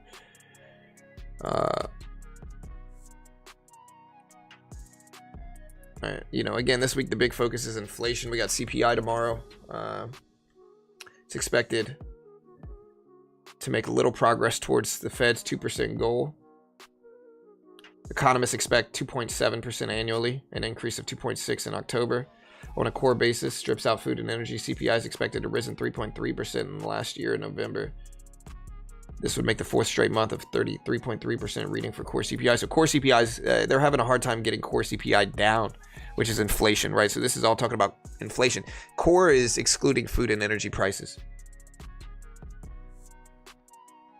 Powell said if you zoom out to mid-2022 with CPI's 9% peak and the significant progress is clear, according to Jerome Powell. Some have said that it's a struggle. The labor market is slowing. Wage growth looks like it's plateauing, and the Fed is still trying to get inflation down. So I liken that to trying to lose the last 5 pounds. It's usually the hardest, and getting from 2.5 percentage points of inflation back to 2%. It's probably going to be the hardest part. And again, just to put this into perspective, guys, right? Just so you guys understand, the Fed's target might be 2%, but where we're sitting now at about 2.6, 2.7 is not incredibly high inflation. Right, so 2.6, 2.7% is not incredibly high, despite any of this stuff, right? So it's just not super, super high.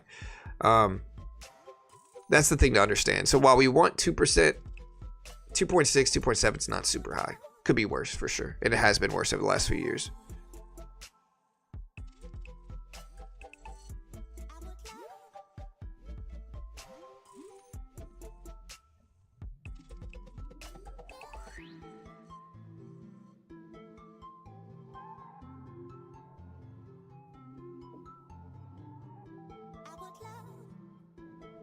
All right, so again, we do have GameStop earnings today. I'm trying to see. I think I covered GameStop earnings last time, but it's hard to tell. I think AMC was pretty light, but GameStop was all right.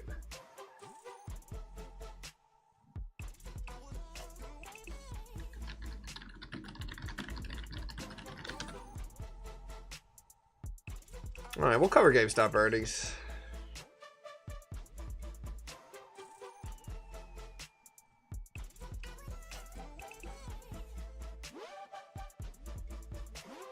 What happened is, like, GameStop stopped doing an earnings call. Are they doing an earnings call? That's the problem with GameStop, is they don't do an earnings call anymore.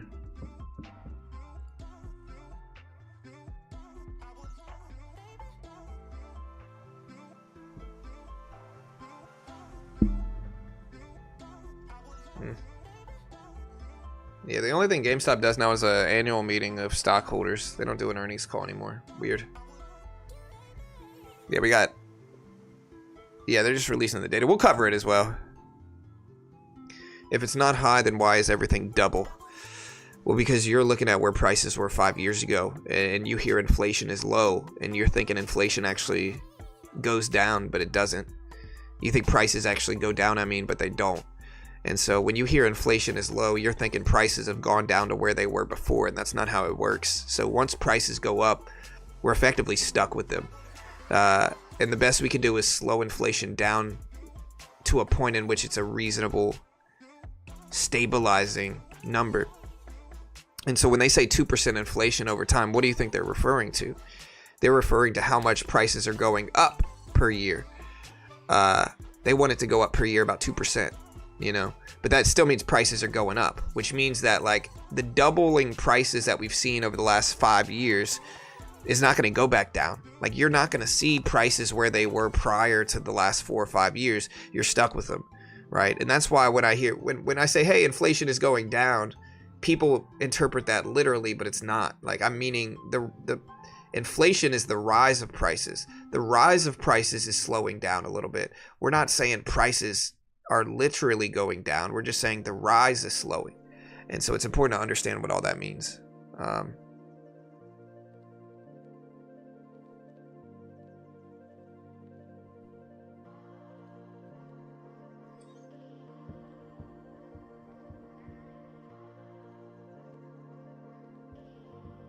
Yeah, no.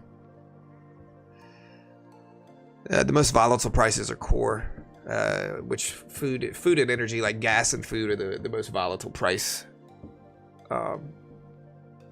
sectors.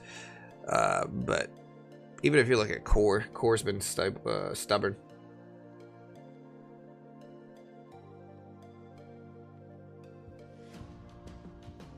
Yeah, most people don't understand it, to be honest.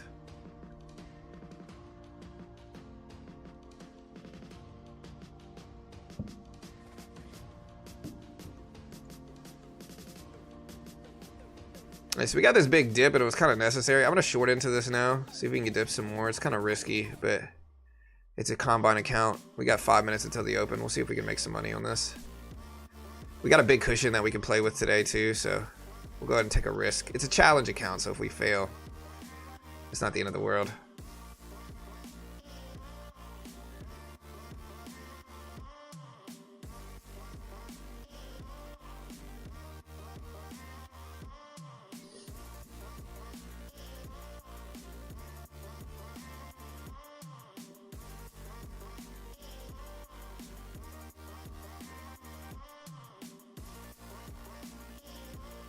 Alright, so I'd love to see this drop a little bit more, but it's struggling to get here, which makes me even more nervous about it.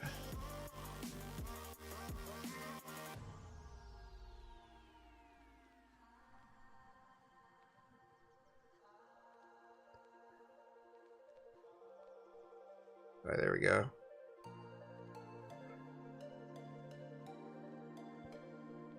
We're flat. We're waiting. We have 4 minutes left. I don't like that. We're going to take a piece of this off just to protect it. It might keep going down too, but looks like that was the right move.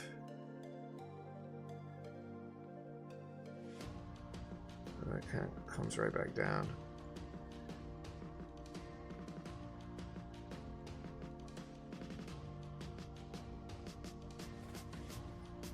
All right, chat. So looking at the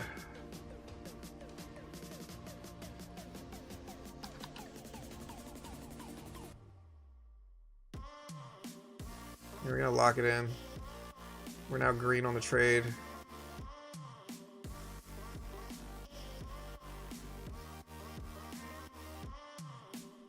All right, we locked in some more. And all right, so we're out. So we ended up making a little bit on this trade too. Could have made more, but it's all right. Same sentiment I talked about earlier. With the candle wick pressure, works really well, to be honest. All right, we got 2.5 minutes left. 2.5 minutes.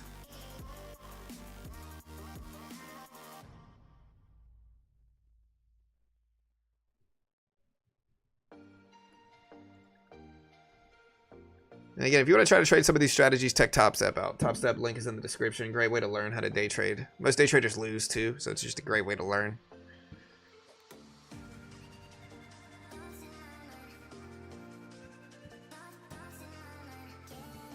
Yeah, Google's dragging a lot of stuff up too. And so you can kind of see with the candle wick strategy, remember what I said, it feels about 30 to 40%. And so if you look at where I exit, I'm usually getting out pretty quickly, so I don't get stuck in this big pop. And so I'm glad I got out of that when I did, because look at that pop. All right, guys, we got a minute left until the opening bell. A minute. We got a minute and a half.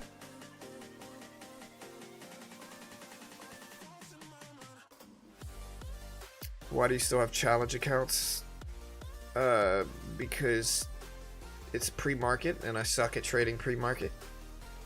And after the opening bell, we'll switch to our funded account, you know, and so we're just trading something else while we're here. Still, with that said, though, I'm not even claiming to be a good day trader, dude. Like, I don't, you know, again, I'm mostly an investor and an economist. So, my day trading skills, I'm sure a lot of you would agree. Maybe they suck, and I'm sure a lot would agree with that, you know. I mean, I like Top Step, but I think Top Step is great specifically for that reason, because if you suck at day trading, it doesn't make a lot of sense to fund your own account, especially in the beginning. Funded account seems like a much more safe method of doing it, right? I think most of us here would agree. Bitcoin up to over 98K. We might try trading Bitcoin too.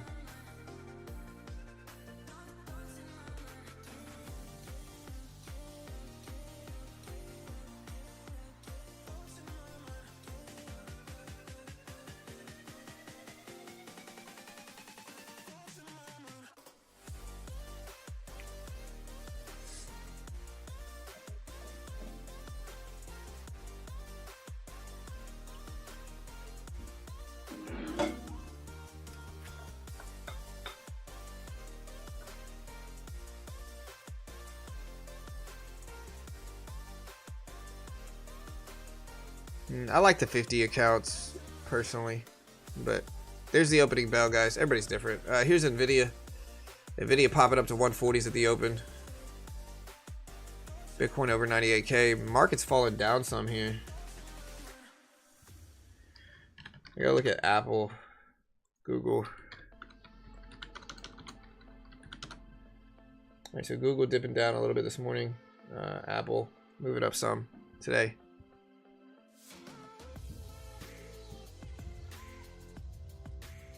No, Top Step only has 150. Look at Nvidia pop up though.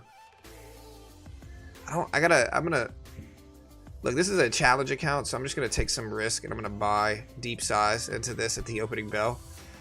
And it looks like I was just wildly wrong because we got a huge dump. I was thinking like Nvidia ripped up with us, maybe that would work, but what a crazy move.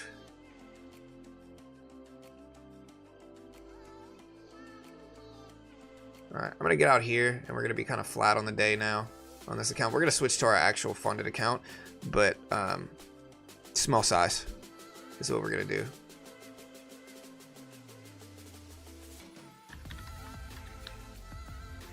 I thought we might bounce here based off of Nvidia ripping up at the same time, but it's all good. Luckily, we built up a cushion prior to that.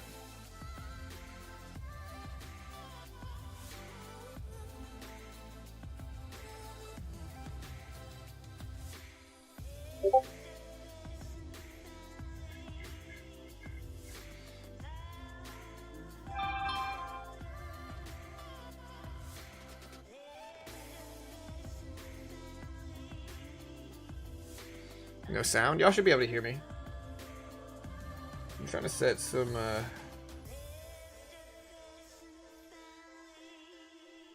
is there any way to make the... So on Top Step, guys, you know how you have the little order windows, the little order rectangle? See, my dip buy would have freaking worked too. You know how you have those little order windows that pop up on the side that you have to exit out of? How do you get rid of those? I'm gonna buy this. It's still pretty early after the open, so we're gonna take one little tiny trade here. See if we get a pop back up.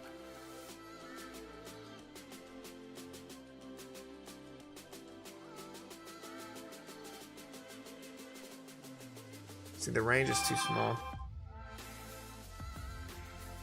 I'm gonna cut it. I might be right here, but I'm just gonna wait. I gotta let at least a couple minutes pass. I don't want to get caught trading when I shouldn't.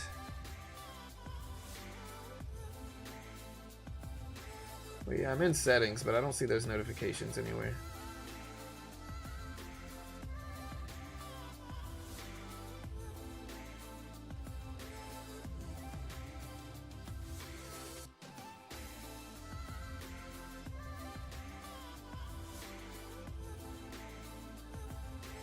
Alright, so I asked it not to show. Oh wait, no, I don't want that. Okay, that's executions.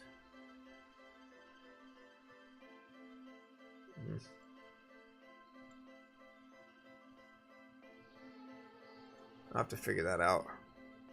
Yeah, there's no notifications for that, unfortunately. Bitcoin's down a little bit, actually, since the opening bell. I should have held on to that dip buy. It would have worked beautifully, but that's all right.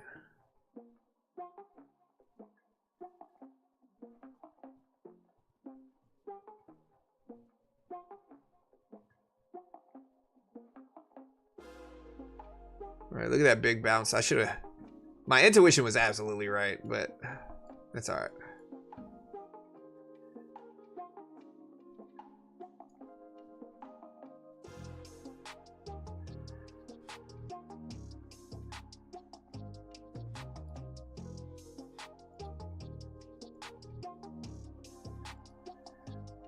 All right, so we just got ourselves back to green on that combine account. We're just gonna we're gonna play this out until we get closer to the opening bell here, but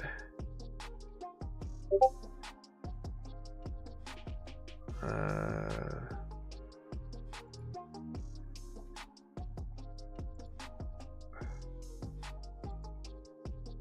right, so we just got it. We're up a few hundred now on this account. Again, we're just playing around now.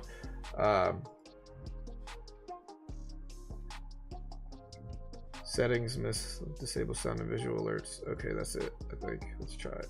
Settings, miscellaneous. Visual alerts is what it is. Thank you, Pawn. I appreciate it. That's helpful. Because those things pop up. I got to exit out of each one. I don't really want that. It's too much drama. Not drama. It's too much work. I mean, all right, so we're 5 minutes after the open. Apple's broken down. Google's ripped up since the opening bell. Nvidia is pretty much right in the middle. Bitcoin's breaking down a little bit as well here, though. I don't know what the market's going to do. What do you guys think?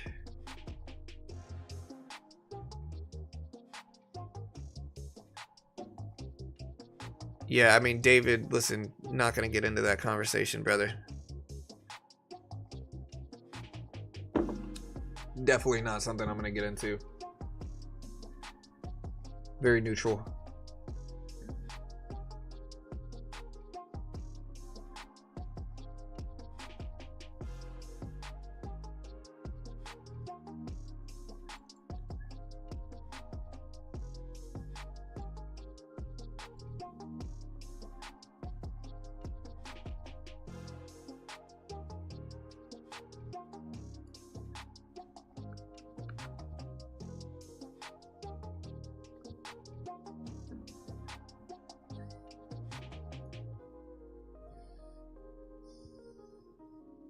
All right, so it looks like the market's breaking highs. Looks strong. It just depends on what the market does here, whether everything starts to bounce back, whether Google gets tired or what, but everything looks pretty strong right here.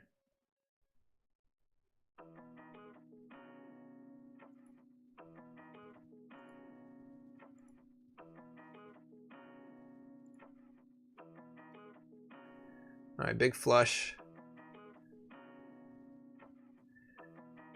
All right, we got a rejection here.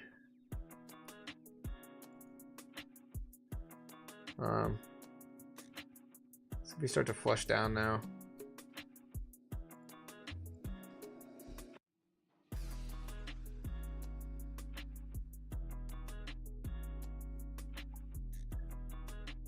So hard to tell what we're gonna get here now, though. Market's going up and down and up and down. I'm just gonna wait. This looks like it might break highs. See if it's just a liquidity grab breakdown there.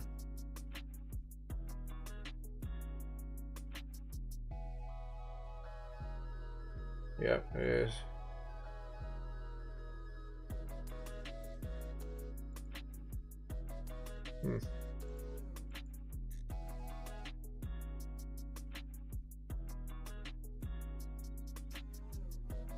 Apple's starting to turn.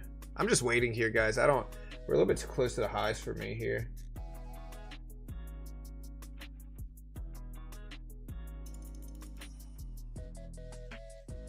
Big rejection up there too. Wow.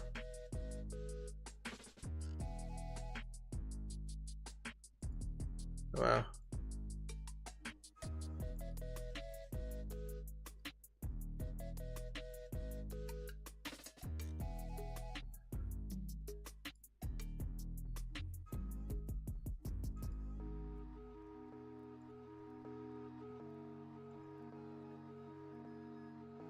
Yeah, let's see if we retrace back up. It's so hard to tell what we get here though.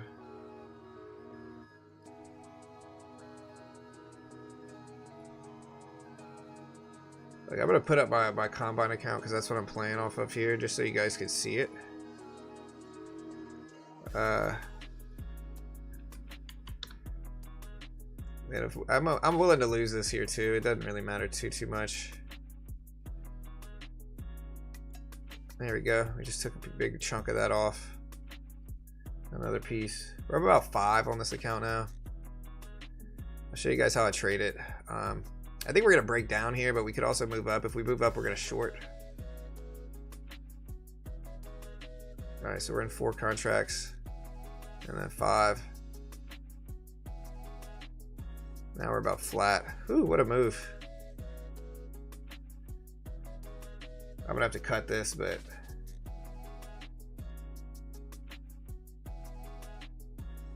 yeah, we lost it. It's all right. Again, we were playing with this account today. I wanted to show you guys the actual process of it, whether I win or lost. So, yeah, it's all good. All right, so we're gonna go back to trading regular accounts now, which again, I haven't really felt comfortable trading this big pop. We have this big support or resistance level here.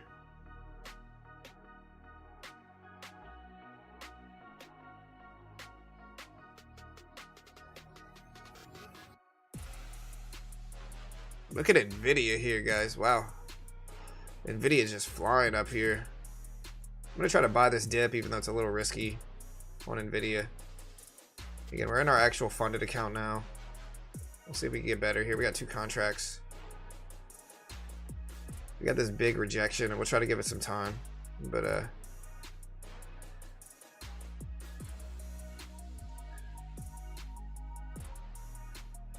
I was hoping we'd make another test of this. There we go. Green. Take a little piece off there. Lock it in. Look at that. Alright, so we're green on this account now. That's good. Small green, but green nonetheless. I thought we would get that big retest fill. Look at Nvidia surge, though. It's definitely, especially if I could find it in the same direction.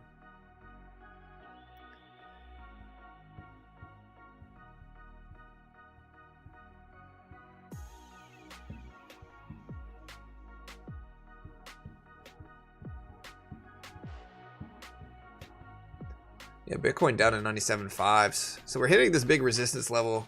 I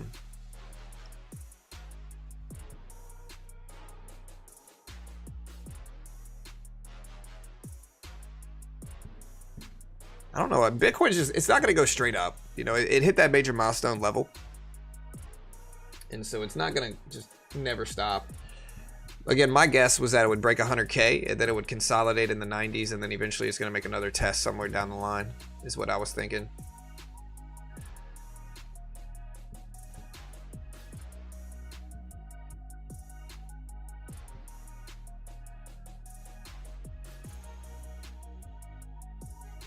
And what I'm doing, guys, is I'm trading small at the opening bell in this account. I'm trying to build a system. And then once I do, we're going to switch to larger size. Look at this surge up too, guys. Wow. Apple surging up, Google surging up too.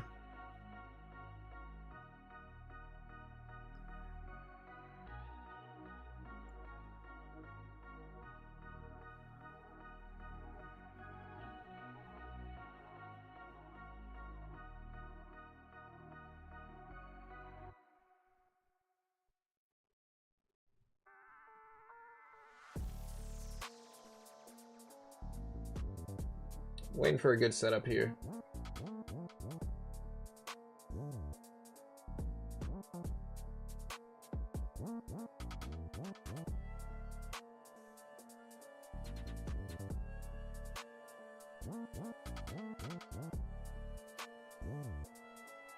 Look at this big move. Wow, Bitcoin's starting to come back too. It's almost back up to 98K. It's halfway there. Look at this move here. I'm going to short now 2 contracts here at the top. Maybe add 1 more to this, 3 contracts here. See if we can fall down. We hit this big resistance level. We tried to take a piece off. We didn't get filled there. Retrace so quickly.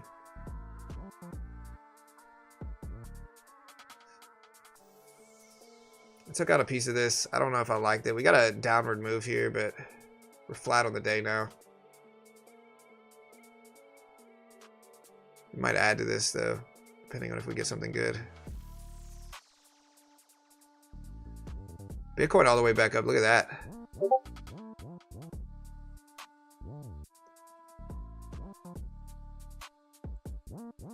We took 2 contracts here.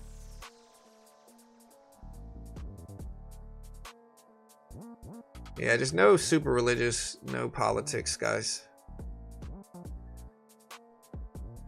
I mean, if it directly impacts trading or is related to trading, sure, but we're gonna have to cut this now. So now we're down on the day, but it's small.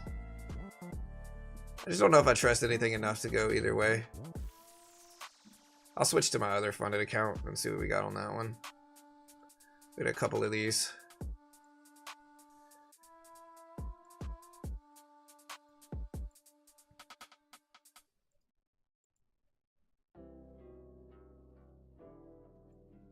Big pop up though. Look how big this move is right now, chat. Wow.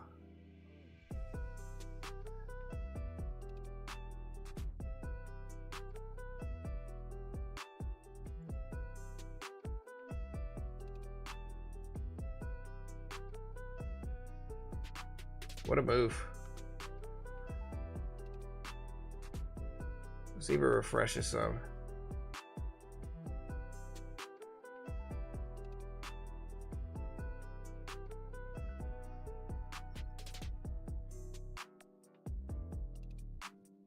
It's fought a lot up there.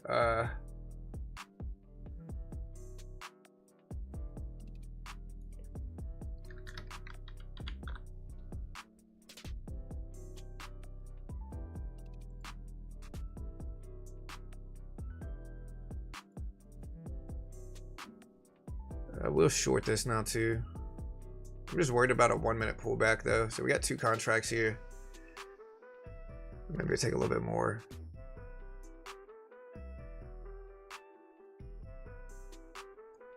I took half off there. See if we can break down a little bit more and take a little bit off there. We also got ourselves back to green on the other account, but I gotta wait for this run to stop. Google's breaking highs. Google up to 186s right now. Apple's also starting to fight its way back up too.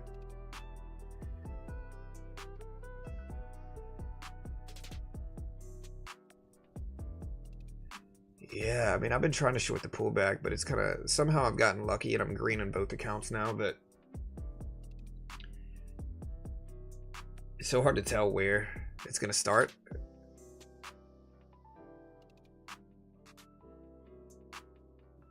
Profit taking starts to spur. Bitcoin now over 98K too. Apple's starting to push up as well, so I don't really want to short. I just got to have my hands off here.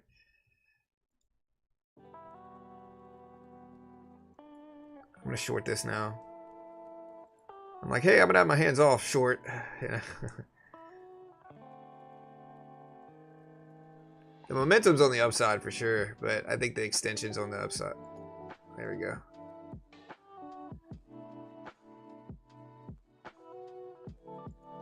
There we go. All right. Got a little cushion on everything here.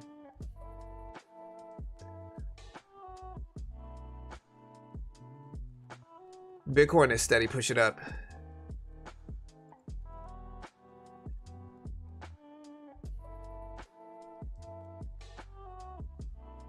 MicroStrategy. Yeah, MicroStrategy is just going to benefit from Bitcoin. Apple's testing highs at pre-market.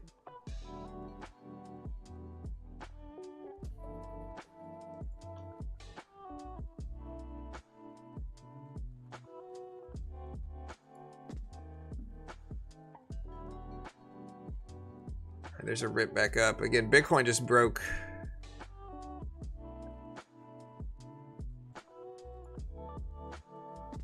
Bitcoin broke highs of the day. 98.2 thousand. Again, Google's still churning higher, man. Wow, Google up to 186. Apple at 247s. So Google, Apple surging up big. Strength in quantum computing. in tech, driving markets higher.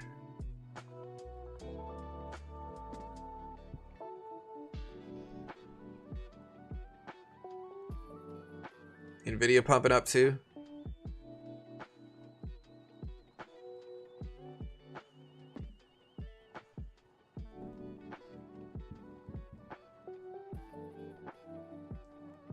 Is this the Santa rally beginning? I hope so. I'm gonna take this one dip and then add to it. Kind of risky because the whole thing might turn around, but I think this dip's fine. See if we retest that high up there.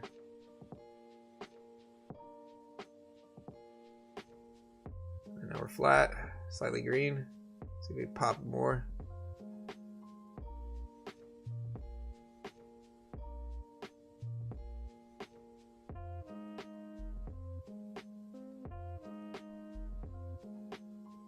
I like the trade, but I also understand anything if it could happen here. Yeah.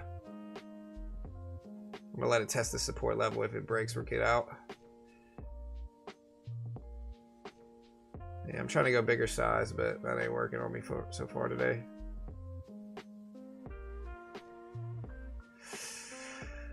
I don't know, guys. Google dipping down, but Google's dipping down to some support, so we'll try it.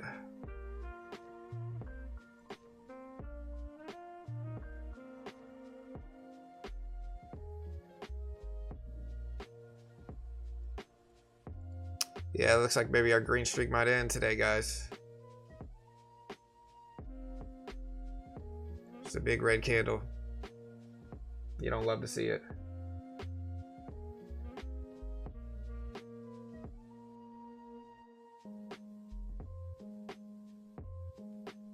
I'm gonna cover this before it ends up flushing down more. So we're down on this account for sure on the day. I'll switch back to my other one. Gotta keep my risk light though. Big breakdown here too. We could have choppiness today. Like choppiness is very possible based off of inflation data coming out later. You know.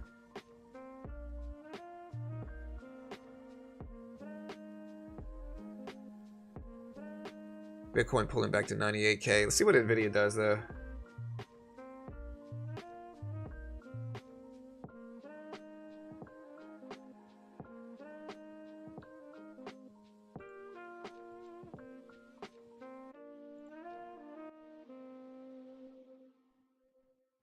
Definitely some red action coming in. Market's going choppy.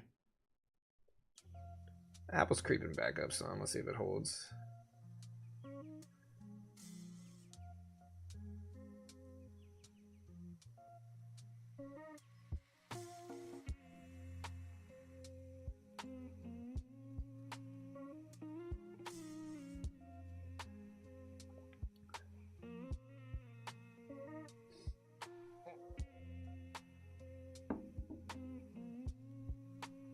Nvidia looks like it wants to get back up there too. It's taking too long.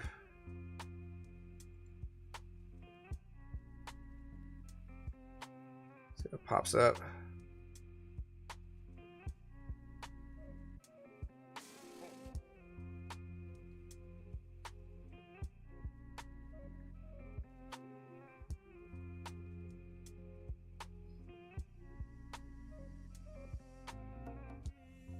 Watch Nvidia. Nvidia is the one you want to watch here. Like Nvidia is the one where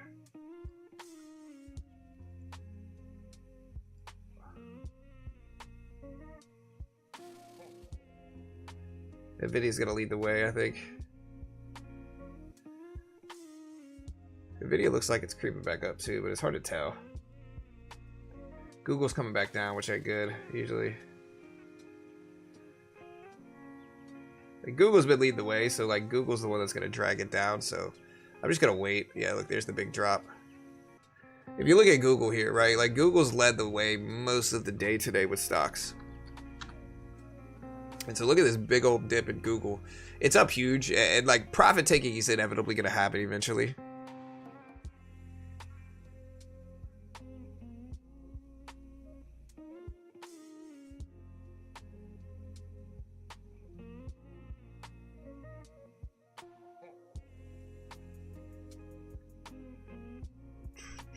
Bitcoin is direction, everything else. Too many announcements this week? Yeah, probably.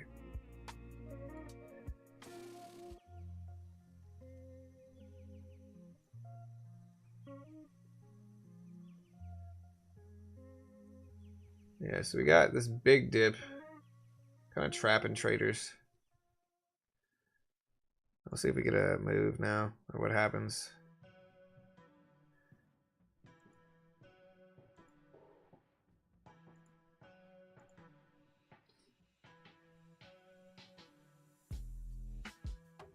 Look at this red action, man, just destroying traders.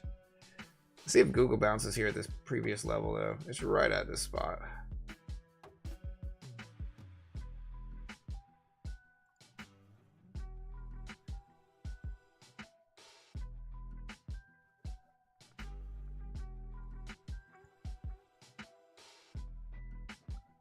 Look at Alphabet, fake people out, come back down.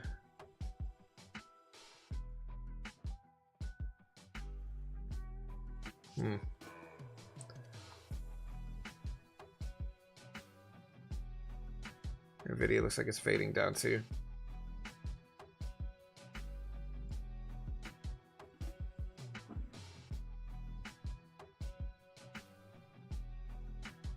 Right, let's see if Google bounces. Apple's still trying to push back up. I just don't know if I trust it. Part of me wants to buy this dip. We're right at the 200 exponential. Let's see if we pop up.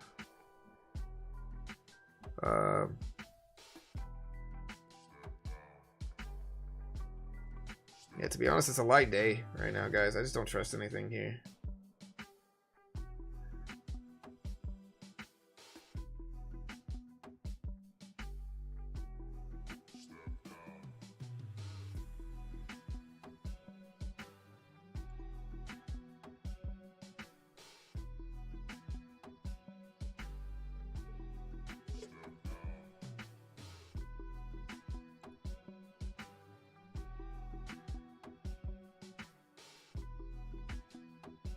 We got this 200 exponential moving average, but everything else just looks super weak here.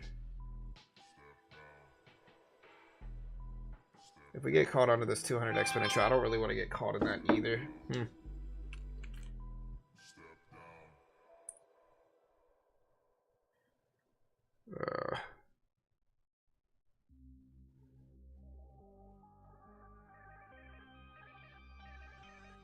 All right.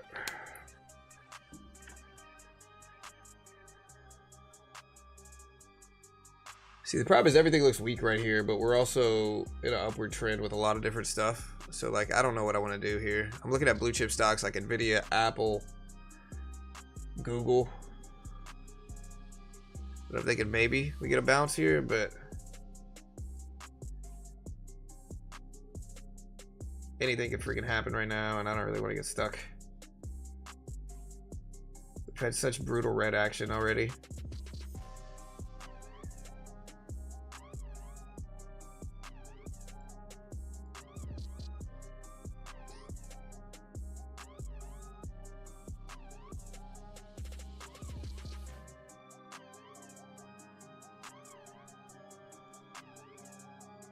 Like, there's the big red action coming through. Then it retraces back up. Let's see if it holds at that 200 exponential. What it is really it's Google. It's Nvidia.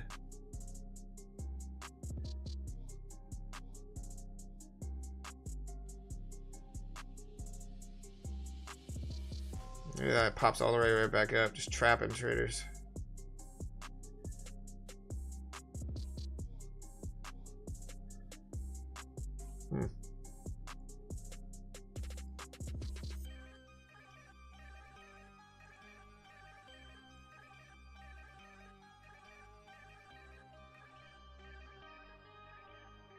Yeah, I don't know what direction to go here. Depends on if Google, Apple, and all this stuff starts to rebound back up, and I really don't know. So I'm just kind of not trading.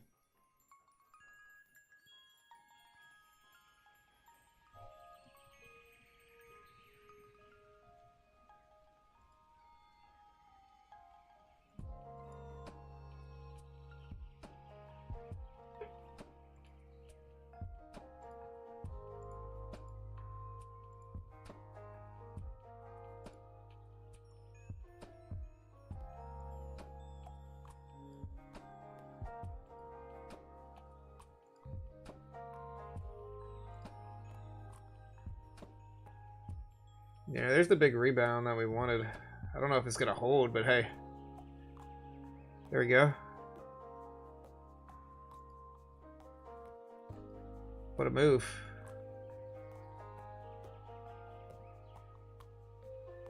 Doji or hammer. Yeah, Google's been running stuff. Like, Google's ripping stuff up. That 200 exponential bounce caught it. And we got ourselves back to flat on our other account, which is good. We're green in one and basically flat on the other. But this is unpredictable price action. We got a little bit of a head and shoulders play here, but like, this action's weird. Like, look at the range in something like Google. Up, down, up. We got a head and shoulders pattern here. Nvidia is very strong, but nothing that I feel super comfortable with trading when I look at everything.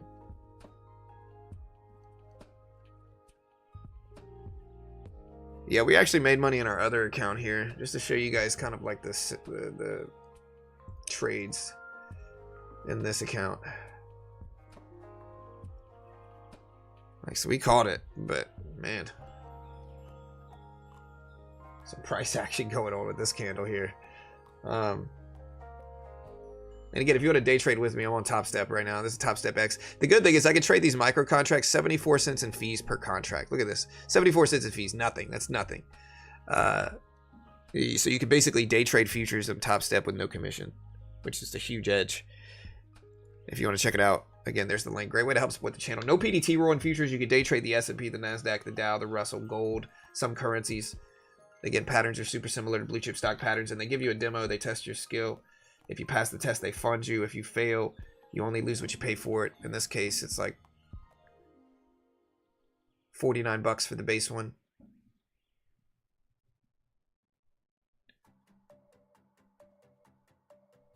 I'm going to now short,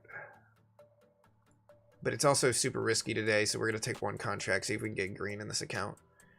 We went to where we were down about $100, and then we had to fight our way back and make it back. And now we're basically flat. And so if we take any position, it's going to be pretty small. 2 contracts max. And if we lose, we lose.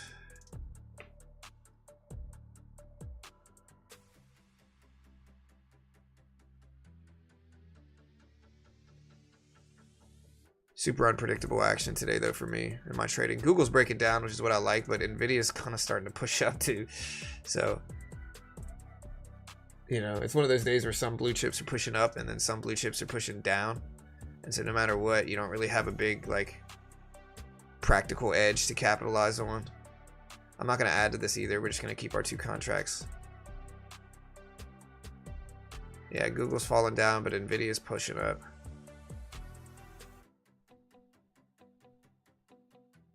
We got to lower our size here. I want to give this time, but I also don't want to get stuck in like a huge breakout.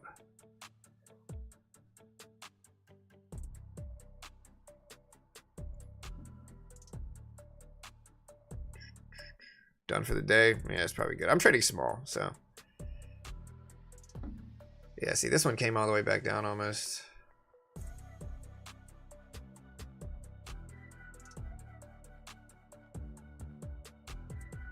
See, what it is Nvidia pushing up, Google's pushing down.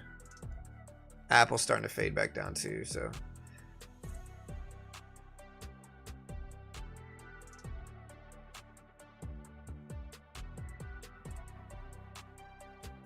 Feeling short bias. I'm a little short biased here, but it's hard to tell, man. So I'm just keeping it small. Like, the only way I'll add more to this is if it breaks down under my entry and gets me into a favorable spot, and then I might add more to it. But outside of that, we're going to hold this and probably cut it if it starts to rip up to test highs, which I don't necessarily want. But, you know, tough days, you got to limit your risk, which is what I'm doing.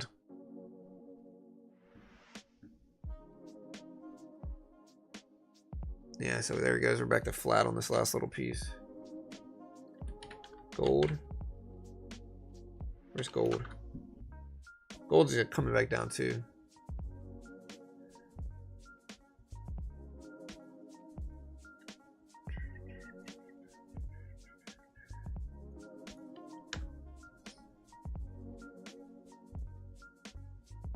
See, now we're heading back up too. Interesting.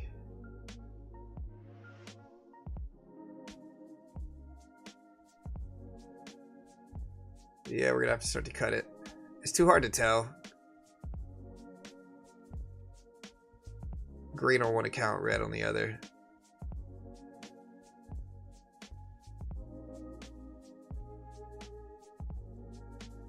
Hands over the cover button on this last little piece.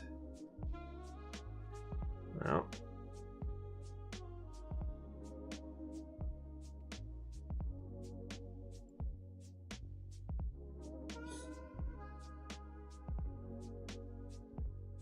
It's taking too long.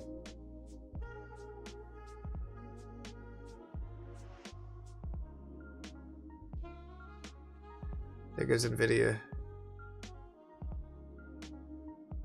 So NVIDIA, Google coming back down now too.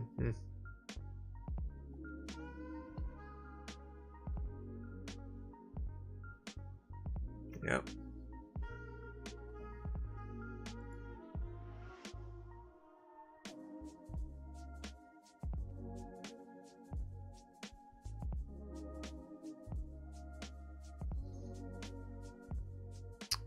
Is there a report at 10? No.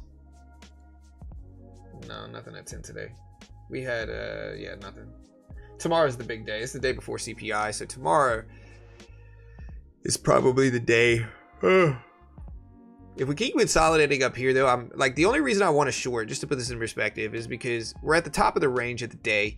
It's CPI inflation eve, so it's the day before CPI inflation data. You know, so a lot of the time, the day before CPI inflation data, we get choppy, like neutral behavior in the S&P and the Nasdaq. The only different, like, nuance today is that we had the Google quantum chip news, which is causing a lot of strength in Google specifically, and it's really pushing markets up.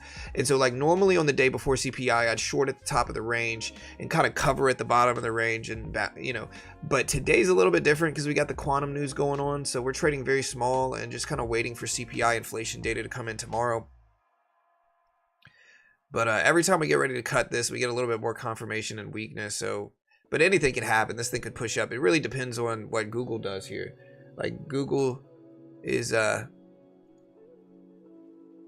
consolidating right at the middle range. Very strong on the day. Very strong on the day. NVIDIA sitting right at the middle range too, but strong enough to where I don't want to go big size. And that's probably going to be the last little piece to get me out. So yeah, we're going to cut that. I'll just bow out for the rest of the day, guys. Y'all be safe. Again, I'm gonna get out of here. If you want to day trade with me, check out Top Step. We're green in one account, red on the other, which is okay. You know, it's how it goes. But again, they give you a demo, test your skill. If you pass the test, they fund you. If you fail, you only lose what you pay for it. In this case, the base one is only $50, so you can get exposure to day trading the S&P, the Nasdaq, the Dow, the Russell Gold with $50. They're going to give you a 50K demo. If you make 3K without losing 2K while following their rules and conditions, they fund you 50K, 90% split. If you fail that, you only lose the $49 subscription. And so it's not the end of the world. It's the best of both worlds, limited risk, but a good reward if you pass it, which is a 50K funded account. You get to keep your first 10K after you're funded, and then 90% split afterwards. So it's just a great way to learn how to day trade with limited risk, some pressure, but you're not risking thousands and losing thousands like most new day traders. If you want to check it out, there's the link. Great way to help support the channel.